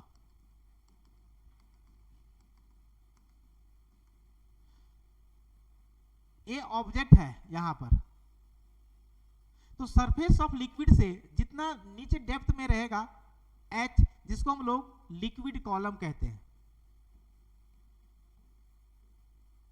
isn't it? इसका मास m है, लिक्विड का जो डेंसिटी है वो रो है, तो जो प्रेशर होगा ना वो होगा रो जी एच, रो जी एच, है ना। तो ये रो जी एच है। तो आप बता दो यहां पर कि लिक्विड प्रेशर डिपेंड किस पर कर रहा है। तब तक मैं एक कॉल अटेंड कर लेता हूं।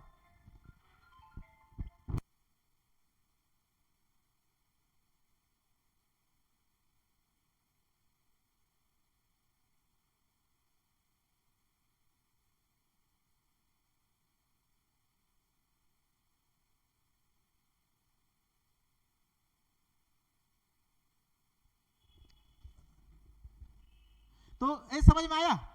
आप ही बताओ, फार्मूला देख के बता दो कि किस पर डिपेंड करेगा और किस पर नहीं करेगा। तो सबसे पहले area of the liquid surface, area से कोई मतलब है? कोई मतलब नहीं है। डेंसिटी से,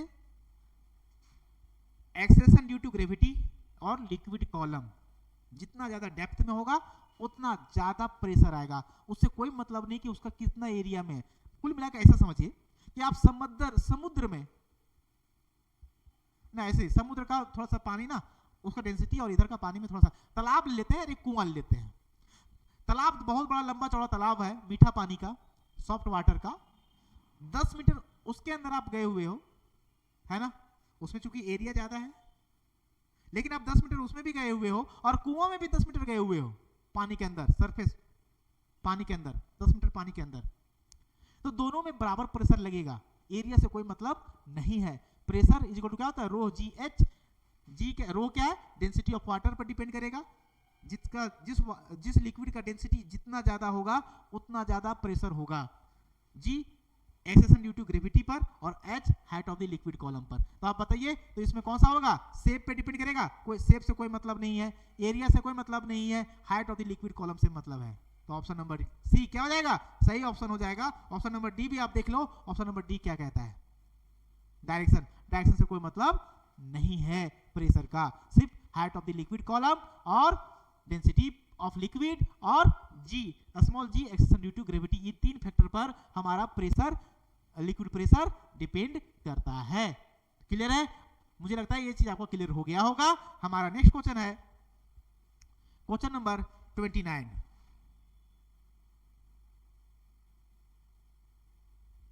question number 29,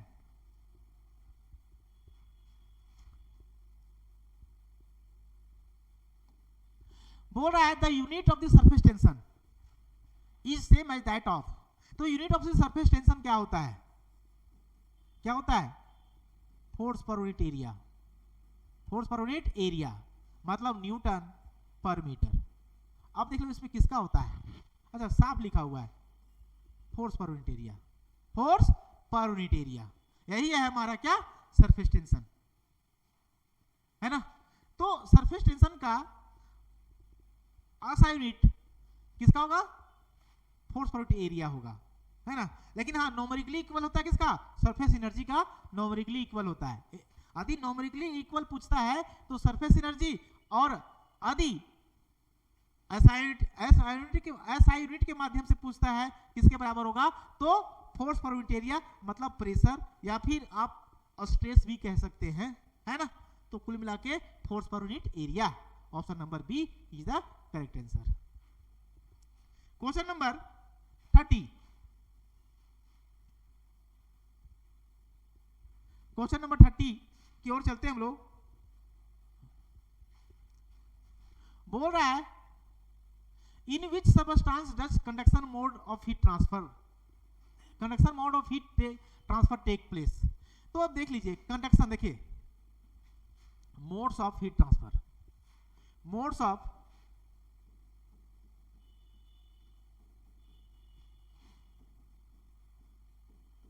heat transfer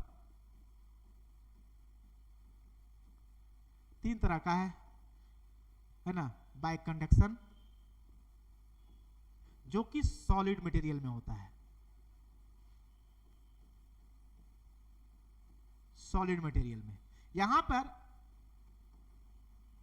actual flow of material नहीं होता है, और ये है बाय कन्वेक्शन,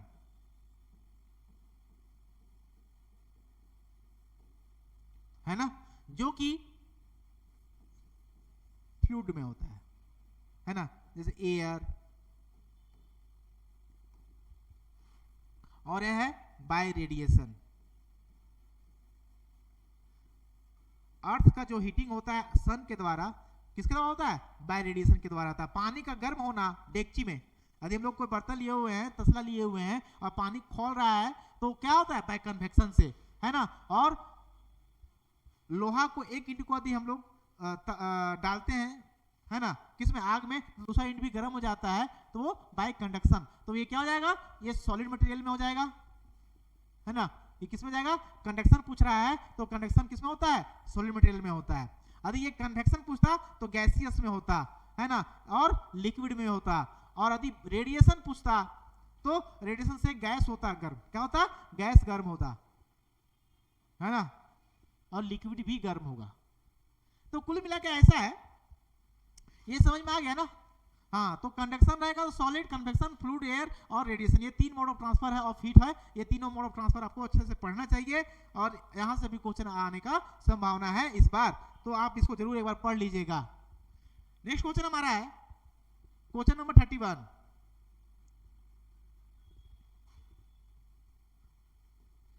क्वेश्चन नंबर 31 देखिए क्या बोलता है, which of the following material high the highest specific heat capacity. चार ऑप्शन में आपको बतलाना है ना, कि सबसे ज्यादा स्पेसिफिक हीट कैपेसिटी किसके पास है। तो स्पेसिफिक हीट कैपेसिटी मैं बता दूं होता क्या है, the heat required to raise 1 degree Celsius of temperature of unit mass. एक यूनिट ऑफ मास का टेम्परेचर 1 डिग्री सेल्सियस बढ़ाने के लिए जितना आपका हीट रिक्वायर्ड होता है उसी को कहा जाता है specific heat of the material. जिस सबस्टांस का स्पेसिफिक हीट कैपेसिटी ज्यादा होगा वो उतना ही धीरे से गर्म होगा, उतना ही स्लो हीट होगा, और उतना ही स्लो गर्म होगा और उतना ही स्लो ठंडा भी होगा। तेजी से गर्म नहीं होगा, जैसे पानी बहुत तेजी से गर्म नहीं होता है, वो धीरे धीरे गर्म होता है और वो धीरे धीरे ठंडा होता है। लेकिन लोहा तुरंत गर्म हो जाएगा और फिर तुरंत ठंडा भी हो जाएगा। तो जो देर से गर्म हो रहा है और देर से ठंडा हो रहा है उसका स्पेसिफिक हीट ज्यादा होता है। तो यहाँ पे चार ऑप्शन में आप बताइए कि कौन सा है जिसका स्पेसिफिक हीट ज्यादा है तो वाटर का, किसका है, वाटर का स्पेसिफिक हीट सबसे ज्यादा होता है। फिर मरकरी का भी होता है ना। ये सब क्या है, स्पेसिफिक हीट कैपेसिटी ज्यादा रखने वाला सबस्टांस है। और मैं बता दूं Q इज इक्वल टू क्या होता है, mc डेल्टा T। यहां पे जो C है वही स्पेसिफिक हीट है, स्पेसिफिक हीट कैपेसिटी।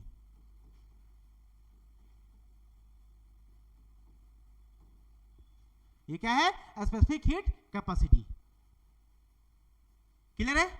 हमारा नेक्स्ट क्वेश्चन है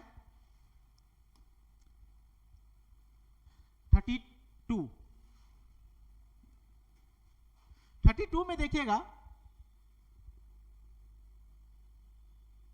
बोला the zeroth law of thermodynamics leads to concept of, बोला देखिए थर्मोडायनेमिक्स में दो लॉ है, एक तो सॉरी 3 लॉ है, एक है जीरोथ लॉ ऑफ थर्मोडायनेमिक्स, एक फर्स्ट लॉ ऑफ थर्मोडायनेमिक्स और एक सेकंड लॉ ऑफ थर्मोडायनेमिक्स। तो उसमें जीरोथ लॉ के बारे में बात किया गया है। तो जीरोथ लॉ होता क्या है कि कहता है इट स्टेट्स दैट, है ना, when two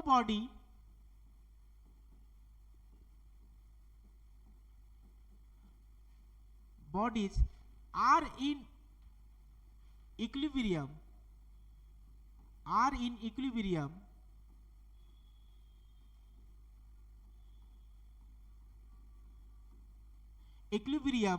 with third body, then they are also in, अच्छा किस प्रकार के इक्विलिब्रियम है, आर इन थर्मल इक्विलिब्रियम, है ना, ये चीज मेंशन कीजिएगा, thermal equilibrium, then they are also in thermal equilibrium. Question को आप अच्छे से समझिए, मतलब स्टेटमेंट को समझाता हूं मैं, आप इसको समझ लीजिएगा। मैं पहले लिख लूं। बोल रहा है कि जब दो बॉडी, है ना, थर्मल इक्विलिब्रियम में होते हैं किसके, थर्ड बॉडी के साथ में, तो वो भी क्या होगा, वो दोनों बॉडी भी आपस में थर्मल इक्विलिब्रियम में होगा। कहने का मतलब ये हुआ, 3 बॉडी लेते हैं, ये बॉडी ए है जो बॉडी सी के साथ थर्मल इक्विलिब्रियम में है, बॉडी बी जो है वो बॉडी सी के साथ थर्मल इक्विलिब्रियम में है ना। तो बॉडी ए और बी भी आपस में क्या होंगे, थर्मल इक्विलिब्रियम में है। कहने का मतलब ये हुआ, है ना, जब बॉडी ए सी के साथ थर्मल इक्विलिब्रियम में था, बॉडी बी भी सी के साथ में था, तो ए और बी भी थर्मल इक्विलिब्रियम में होगा। यही है जीरोथ लॉ ऑफ थर्मोडायनेमिक्स, जो कि किस कॉन्सेप्ट को लीड करता है, तो टेम्परेचर का कोफिशिएंट, है ना। तो zeroth law of thermodynamics leads to the concept of temperature, किसको लीड करेगा, टेम्परेचर को लीड करेगा। तो ये हमारा ऑप्शन नंबर डी क्या हो जाएगा, करेक्ट आंसर हो जाएगा। और ये मुझे लगता है कि जीरोथ लॉ ऑफ थर्मोडायनेमिक्स आप लोग को समझ में आ गया होगा। नेक्स्ट क्वेश्चन हमारा है क्वेश्चन नंबर 33।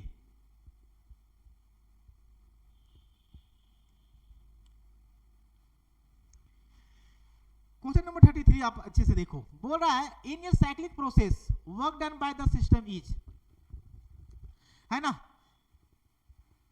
थर्मोडायनेमिक्स का ये चैप्टर है और इसमें से क्वेश्चन पूछा जाएगा, क्योंकि एक बड़ा चैप्टर है, केमिस्ट्री में भी एक चैप्टर है और ये फिजिक्स में भी है, और दोनों में बहुत ही कॉमन है ना।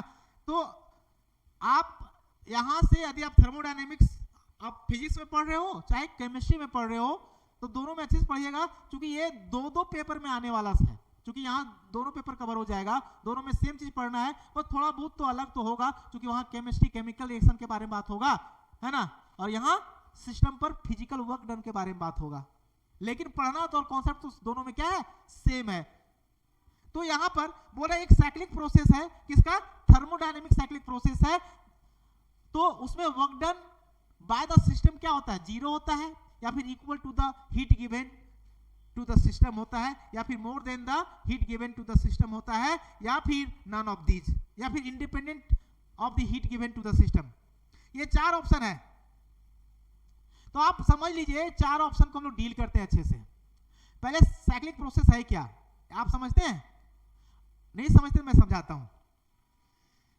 यदि कोई सिस्टम का टेम्परेचर, प्रेशर और वॉल्यूम है ना, जितना इनिशियल था उतना ही, देखिए जितना इनिशियल टेम्परेचर वॉल्यूम और temperature sorry pressure volume temperature था उतना ही फाइनल वॉल्यूम टेम्परेचर प्रेशर सब समान है। तो वो क्या हो गया? साइक्लिक प्रोसेस, मतलब जहां से चलना सिस्टम शुरू किया था उसी सेम कंडीशन पे आके फिर से पहुंच गया, है ना। तो वो होता है साइक्लिक प्रोसेस। और साइक्लिक प्रोसेस में एक चीज होता है कि change in internal energy zero होता है। साइक्लिक प्रोसेस में सिस्टम का जो इंटरनल एनर्जी चेंज नहीं होता है, क्योंकि इनिशियल स्टेज और फाइनल स्टेज क्या होता है? सेम होता है। मतलब यदि फर्स्ट लॉ ऑफ थर्मोडायनेमिक्स आप देखिएगा, फर्स्ट लॉ ऑफ थर्मोडायनेमिक्स आप इसको अच्छे से देखिएगा। फर्स्ट लॉ ऑफ थर्मोडायनेमिक्स,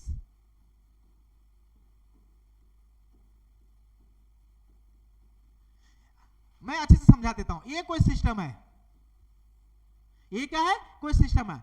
आप इसमें आप हीट सप्लाई कर रहे हो, तो जितना हीट सप्लाई किया मतलब चेंज इन हीट। आप हीट कितना सप्लाई करोगे? पहले से हीट 5 जूल था, उसमें 10 जूल और आप लगा दिए, है ना। तो कितना फाइनल जो कितना हो गया? 5 + 10 15 जूल हो गया। तो चेंज इन कितना? 10 जूल ना सप्लाई किए जी। तो वो चेंज इन हीट मतलब डेल क्यू। डेल क्यू जो होगा वो दो कार्यों में जाएगा, दो चीज में बटेगा। जितना आप हीट सप्लाई कर रहे हो सिस्टम पर, सिस्टम में दो चीज चेंज आएगा। एक तो सिस्टम का इंटरनल एनर्जी चेंज होगा और सिस्टम के द्वारा वर्क डन किया जाएगा। सिस्टम के द्वारा वर्क डन किया जाएगा। Isn't it?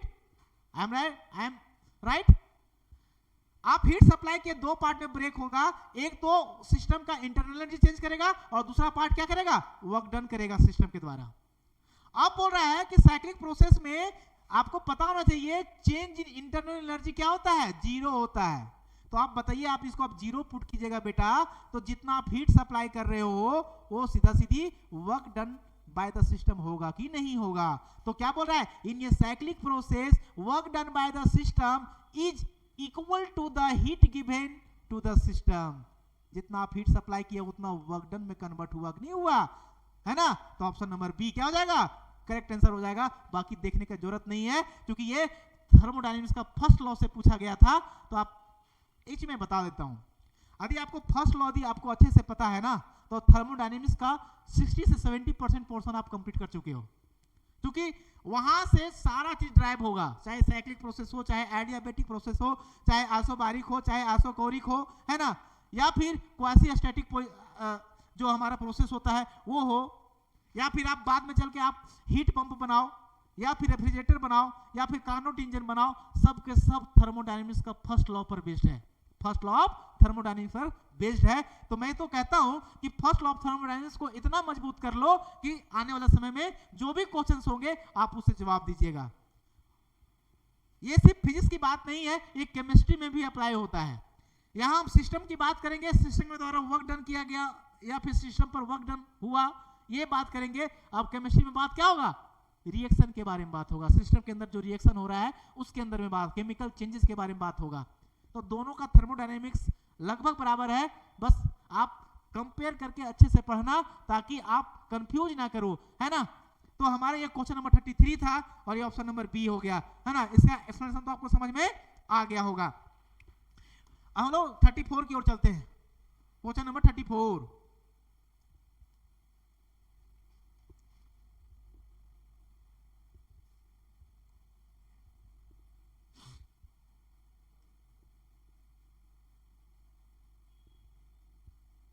हाँ अब देखिए बोल रहा है average kinetic energy of the molecules of gas is directly proportional. देखिए बहुत आसान सवाल है, यदि आपको फार्मूला पता है। Average kinetic energy of gas क्या होता है मेरे दोस्त? 3/2 kT। के है क्या? बोल्ट्जमैन कांस्टेंट, है ना, बोल्ट्जमैन कांस्टेंट क्या है कि नहीं? और टी क्या है? टेम्परेचर है। आप यहां पे बोल रहा है average kinetic energy of the gases molecule is directly proportional to temperature बेटा, ये तो पूरे के पूरे कांस्टेंट हो गया, तो क्या हो गया, kinetic energy directly proportional to the temperature. आप बता दो, ऑप्शन नंबर सी क्या हो जाएगा, करेक्ट आंसर हो जाएगा। यदि आपको फार्मूला पता है तो आसानी से जवाब दे दोगे, यदि फार्मूला आपको नहीं पता है तो आप कुछ भी कर लो, टिक लगाते रह जाओगे, है ना, ए बी से ना ऐसे आप करोगे, फिर ना आंख बंद करके 1 2 3 3 4 2 1 कौन सा टिक लगा दो, वैसे करके आओगे तो फिर आप फंसोगे, है ना। तो टोटल 40 क्वेश्चन है, हमारा सेशन लंबा जा रहा है क्योंकि मैं जिस तरह से एक्सप्लेनेशन दे रहा हूं ना, आपको पूरे हजारीबाग में कोई टीचर एक्सप्लेनेशन के साथ इस तरह का क्वेश्चन को डील नहीं करेंगे, सीधा सीधी ऑप्शन बता देंगे, बेटा इसका ऑप्शन ए होगा, इस ऑप्शन बी होगा, इस ऑप्शन नंबर सी होगा, आप रटते रह जाओगे। कितना 100 क्वेश्चन रटोगे आप, सैकड़ों क्वेश्चन है, मिलियंस ऑफ क्वेश्चन आपको ऐसे मिल जाएंगे जहां पर आप रटते रटते मर जाओगे, लेकिन आपका स्कोर अच्छा नहीं हो पाएगा।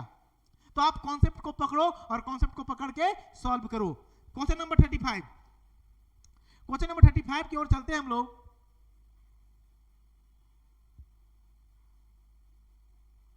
ये भी बहुत ही मजेदार क्वेश्चन है दोस्त, है ना, ये भी बहुत मजेदार क्वेश्चन है।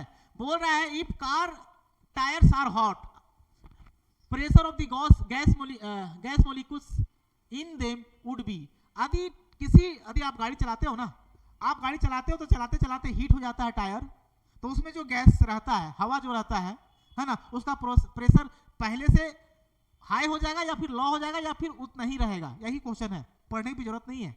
आप बता दो, जब टायर चलेगा, है ना, तो टायर फ्रिक्शन के कारण गर्म होगा, अब गर्म होगा तो उसके अंदर जो फ्लूइड है, फ्लूइड मतलब एयर, वो भी गर्म होगा, और जब गर्म होगा मतलब टेम्परेचर बढ़ेगा दोस्त। और इससे प्रीवियस क्वेश्चन में बताए थे कि यदि टेम्परेचर का डायरेक्टली प्रोपोर्शनल होता है क्या, काइनेटिक एनर्जी। अब काइनेटिक एनर्जी बढ़ जाएगा मॉलिक्यूल्स का, तो वो मॉलिक्यूल्स एक्सपैंड होगा या फिर कॉन्ट्रैक्ट करेगा, एक्सपैंड होगा, और जब एक्सपैंड होगा तो टायर पर प्रेशर बढ़ेगा, तो टायर पर क्या होगा, प्रेशर बढ़ेगा, तो क्या हो जाएगा, यदि टायर्स को गर्म कर दिया जाए तो प्रेशर भी हाई हो जाएगा, प्रेशर भी हाई हो जाएगा, है ना। समझ में आया लिंक, कि फिर से वापस बताऊं, मैं फिर से बता देता हूं। अभी बताएं क्या कि एवरेज काइनेटिक एनर्जी 3/2 kT होता है, किसका, गैस का, है कि नहीं। टायर घूमेगा, फ्रिक्शन होगा और गर्म हो जाएगा तो टेम्परेचर बढ़ा, टेम्परेचर बढ़ा मतलब गैस का काइनेटिक एनर्जी बढ़ा, और काइनेटिक एनर्जी बढ़ा तो गैसेस मॉलिक्यूल्स क्या हो जाएंगे, एक्सपेंड करेंगे, एक्सपेंडेड, और एक्सपेंड करेंगे तो टायर पर प्रेशर इंक्रीज कर जाएगा, इंक्रीजेज, तो क्या हो जाएगा मेरे दोस्त, option number A is the correct answer. Clear है, समझ में आ गया, अच्छा से एक्सप्लेनेशन आपको समझ में आ गया होगा। नेक्स्ट सवाल हम लेंगे 36 नंबर क्वेश्चन।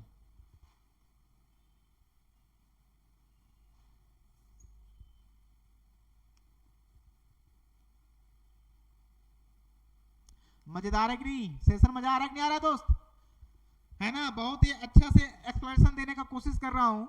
यदि आप लोग को समझ में आ रहा है और अच्छा लग रहा है हमारा क्लासेस और हमारा मेहनत अच्छा लग रहा है, आप कमेंट बॉक्स में लिखो और इस वीडियो को इतना शेयर करो कि पूरा हजारीबाग में फैल जाओ और सारे के सारे बच्चे को अच्छा से अच्छा कंटेंट मिल जाए, ताकि बच्चे जो इधर उधर जो भटक रहे हैं वो भटके नहीं और हमारा सिस्टम के साथ जुड़ जाएं और उनको फ्री ऑफ क्लासेस जो मिल रहा है वो मिलते रहे। और उसके बाद भी आप लोग को समझ में नहीं आ रहा है तो हमारा जो नेक्स्ट जन स्कॉलर सब का ऑफलाइन क्लासेस चलता है, आके कांटेक्ट कीजिए, हमारे यहाँ सिकंदर सर बैठे हुए रहेंगे, उनसे कांटेक्ट कीजिएगा तो फिजिक्स के लिए वही एडमिशन लेंगे और मैं ही पढ़ाऊंगा। हाँ, लेकिन फिजिक्स का जो सीट है वो अनलिमिटेड नहीं है, लिमिटेड है, इसलिए जितना जल्दी से जल्दी हो सके और आके अपना सीट को बुक कर लीजिएगा, क्योंकि हमारे पास उतना टाइम नहीं रहता है ना, तो मैं लिमिटेड बच्चे को ही पढ़ाऊंगा। 36 number question, which of the following quantities remains constant for simple harmonic motion. तो सिंपल हार्मोनिक मोशन में कौन सा फिजिकल क्वांटिटी रिमेन्स कांस्टेंट रहेगा, तो वेलोसिटी टाइम के साथ वेरी करता है दोस्त, है ना, फ्रीक्वेंसी, एम्पलीट्यूड, डिस्प्लेसमेंट। देखिए एम्पलीट्यूड है क्या, maximum displacement of particle from mean position, वो डिस्प्लेसमेंट कहलाएगा। तो डिस्प्लेसमेंट ऑफ पार्टिकल भी वेरी करते रहेगा, मतलब एम्पलीट्यूड है ना, लेकिन फ्रीक्वेंसी रिमेंस क्या रहता है, कांस्टेंट रहता है। सिंपल हार्मोनिक मोशन में फ्रीक्वेंसी रिमेंस क्या रहेगा, कांस्टेंट रहेगा, वो चेंज टाइम के साथ नहीं करता है ना, टाइम के साथ फ्रीक्वेंसी चेंज नहीं होता है मेरे दोस्त। तो ये हमारा नंबर कौन सा हुआ, 36। नेक्स्ट क्वेश्चन की ओर चलेंगे हम लोग, 37 क्वेश्चन नंबर।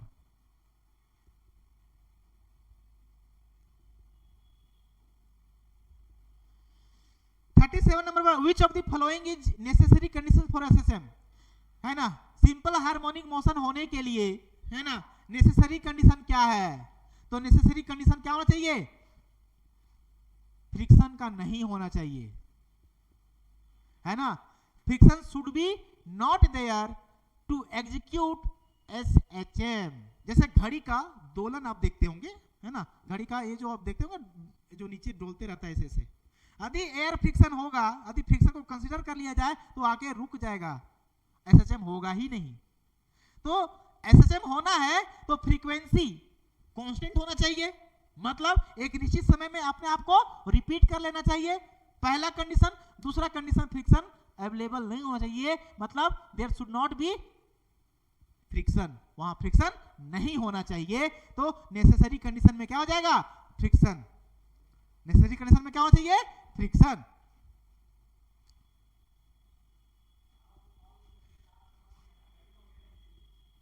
नंबर क्वेश्चन,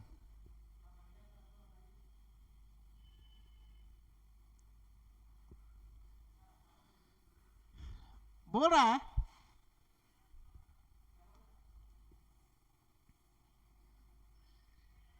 अरे यार क्या हो जाता है इसको, 3 क्वेश्चन और उसके बाद 38, 39, 40 उसके बाद सेशन समाप्त हो जाएगा, है ना। तो बने रहिए, कहीं मत जाइए, है ना, मजेदार सेशन है, इससे बढ़िया कंटेंट आपको पूरे हजारीबाग में कोई नहीं देगा। बोल रहा है which physical quantity does the amplitude of SHM represent. बोल रहा है किसी भी एसएचएम में, सिंपल हार्मोनिक मोशन में एम्पलीट्यूड क्या रिप्रेजेंट करता है, तो मैक्सिमम डिस्प्लेसमेंट ऑफ पार्टिकल। तो मैक्सिमम डिस्प्लेसमेंट ऑफ पार्टिकल क्या होता है, एम्पलीट्यूड होता है।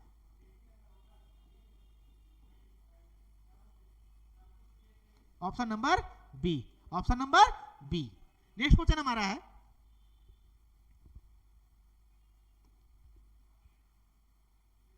39।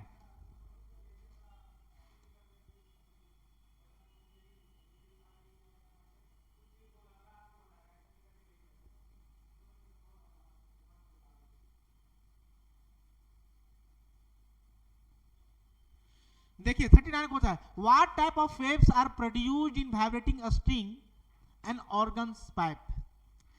किस तरह का वेव जनरेट होता है जब किसी स्ट्रिंग मतलब रस्सी को वाइब्रेट किया जाए या फिर ऑर्गन्स को, ऑर्गन पाइप को वाइब्रेट किया जाए। ऑर्गन पाइप को वाइब्रेट करो या तो फिर किसका, स्ट्रिंग को वाइब्रेट करो, तो किस प्रकार का वेव जनरेट होगा। ये मान लीजिए सीधा रस्सी है, इसमें वाइब्रेशन आप प्रोड्यूस कीजिएगा तो कुछ इस प्रकार से हो जाएगा, मतलब वेव आगे बढ़ रहा है और डिस्प्लेसमेंट ऑफ पार्टिकल क्या है, परपेंडिकुलर है। ये डायरेक्शन ऑफ प्रोपगेशन हुआ बेटा वेव का, जिस डायरेक्शन में वेव बढ़ रहा है, डायरेक्शन ऑफ प्रोपगेशन है कि नहीं। और डायरेक्शन ऑफ प्रोपगेशन पर यदि वाइब्रेशन परपेंडिकुलर है,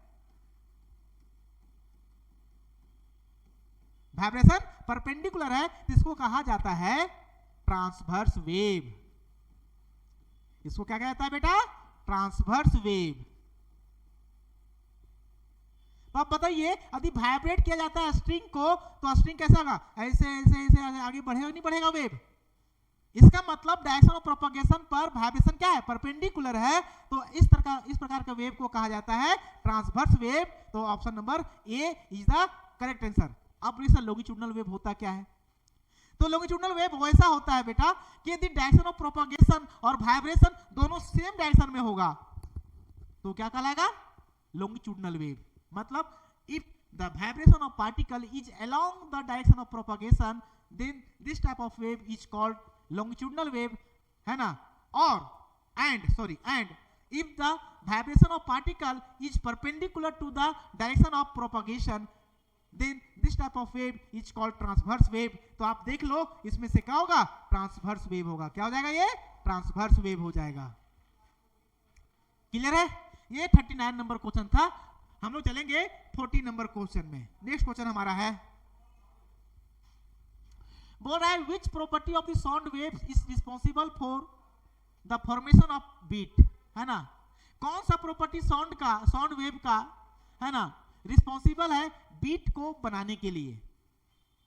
तो बीट को बनाने के लिए जब दो different sound wave having different frequency, है ना, two different sound wave having different frequency intersect each other, then there will produce beat. beat कब प्रोड्यूस होता है, जब दो साउंड वेव, है ना, जो कि अलग अलग फ्रीक्वेंसी के साथ चल रहा हो और दोनों कहीं ना कहीं जाके इंटरसेक्ट करेगा, तो वहां पे क्या प्रोड्यूस करेगा, बीट प्रोड्यूस करेगा. तो ऑप्शन नंबर क्या हो जाएगा, सी हो जाएगा, है ना. बीट प्रोड्यूस क्या होता है, मैं यहां पे थोड़ा सा लिख देता हूं. बीट प्रोड्यूसेस व्हेन, कब प्रोड्यूस होता है, produces when two sound waves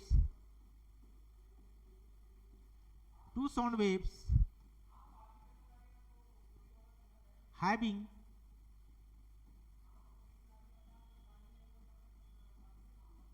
different frequencies,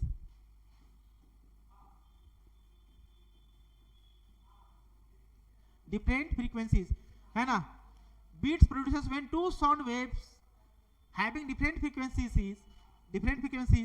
matched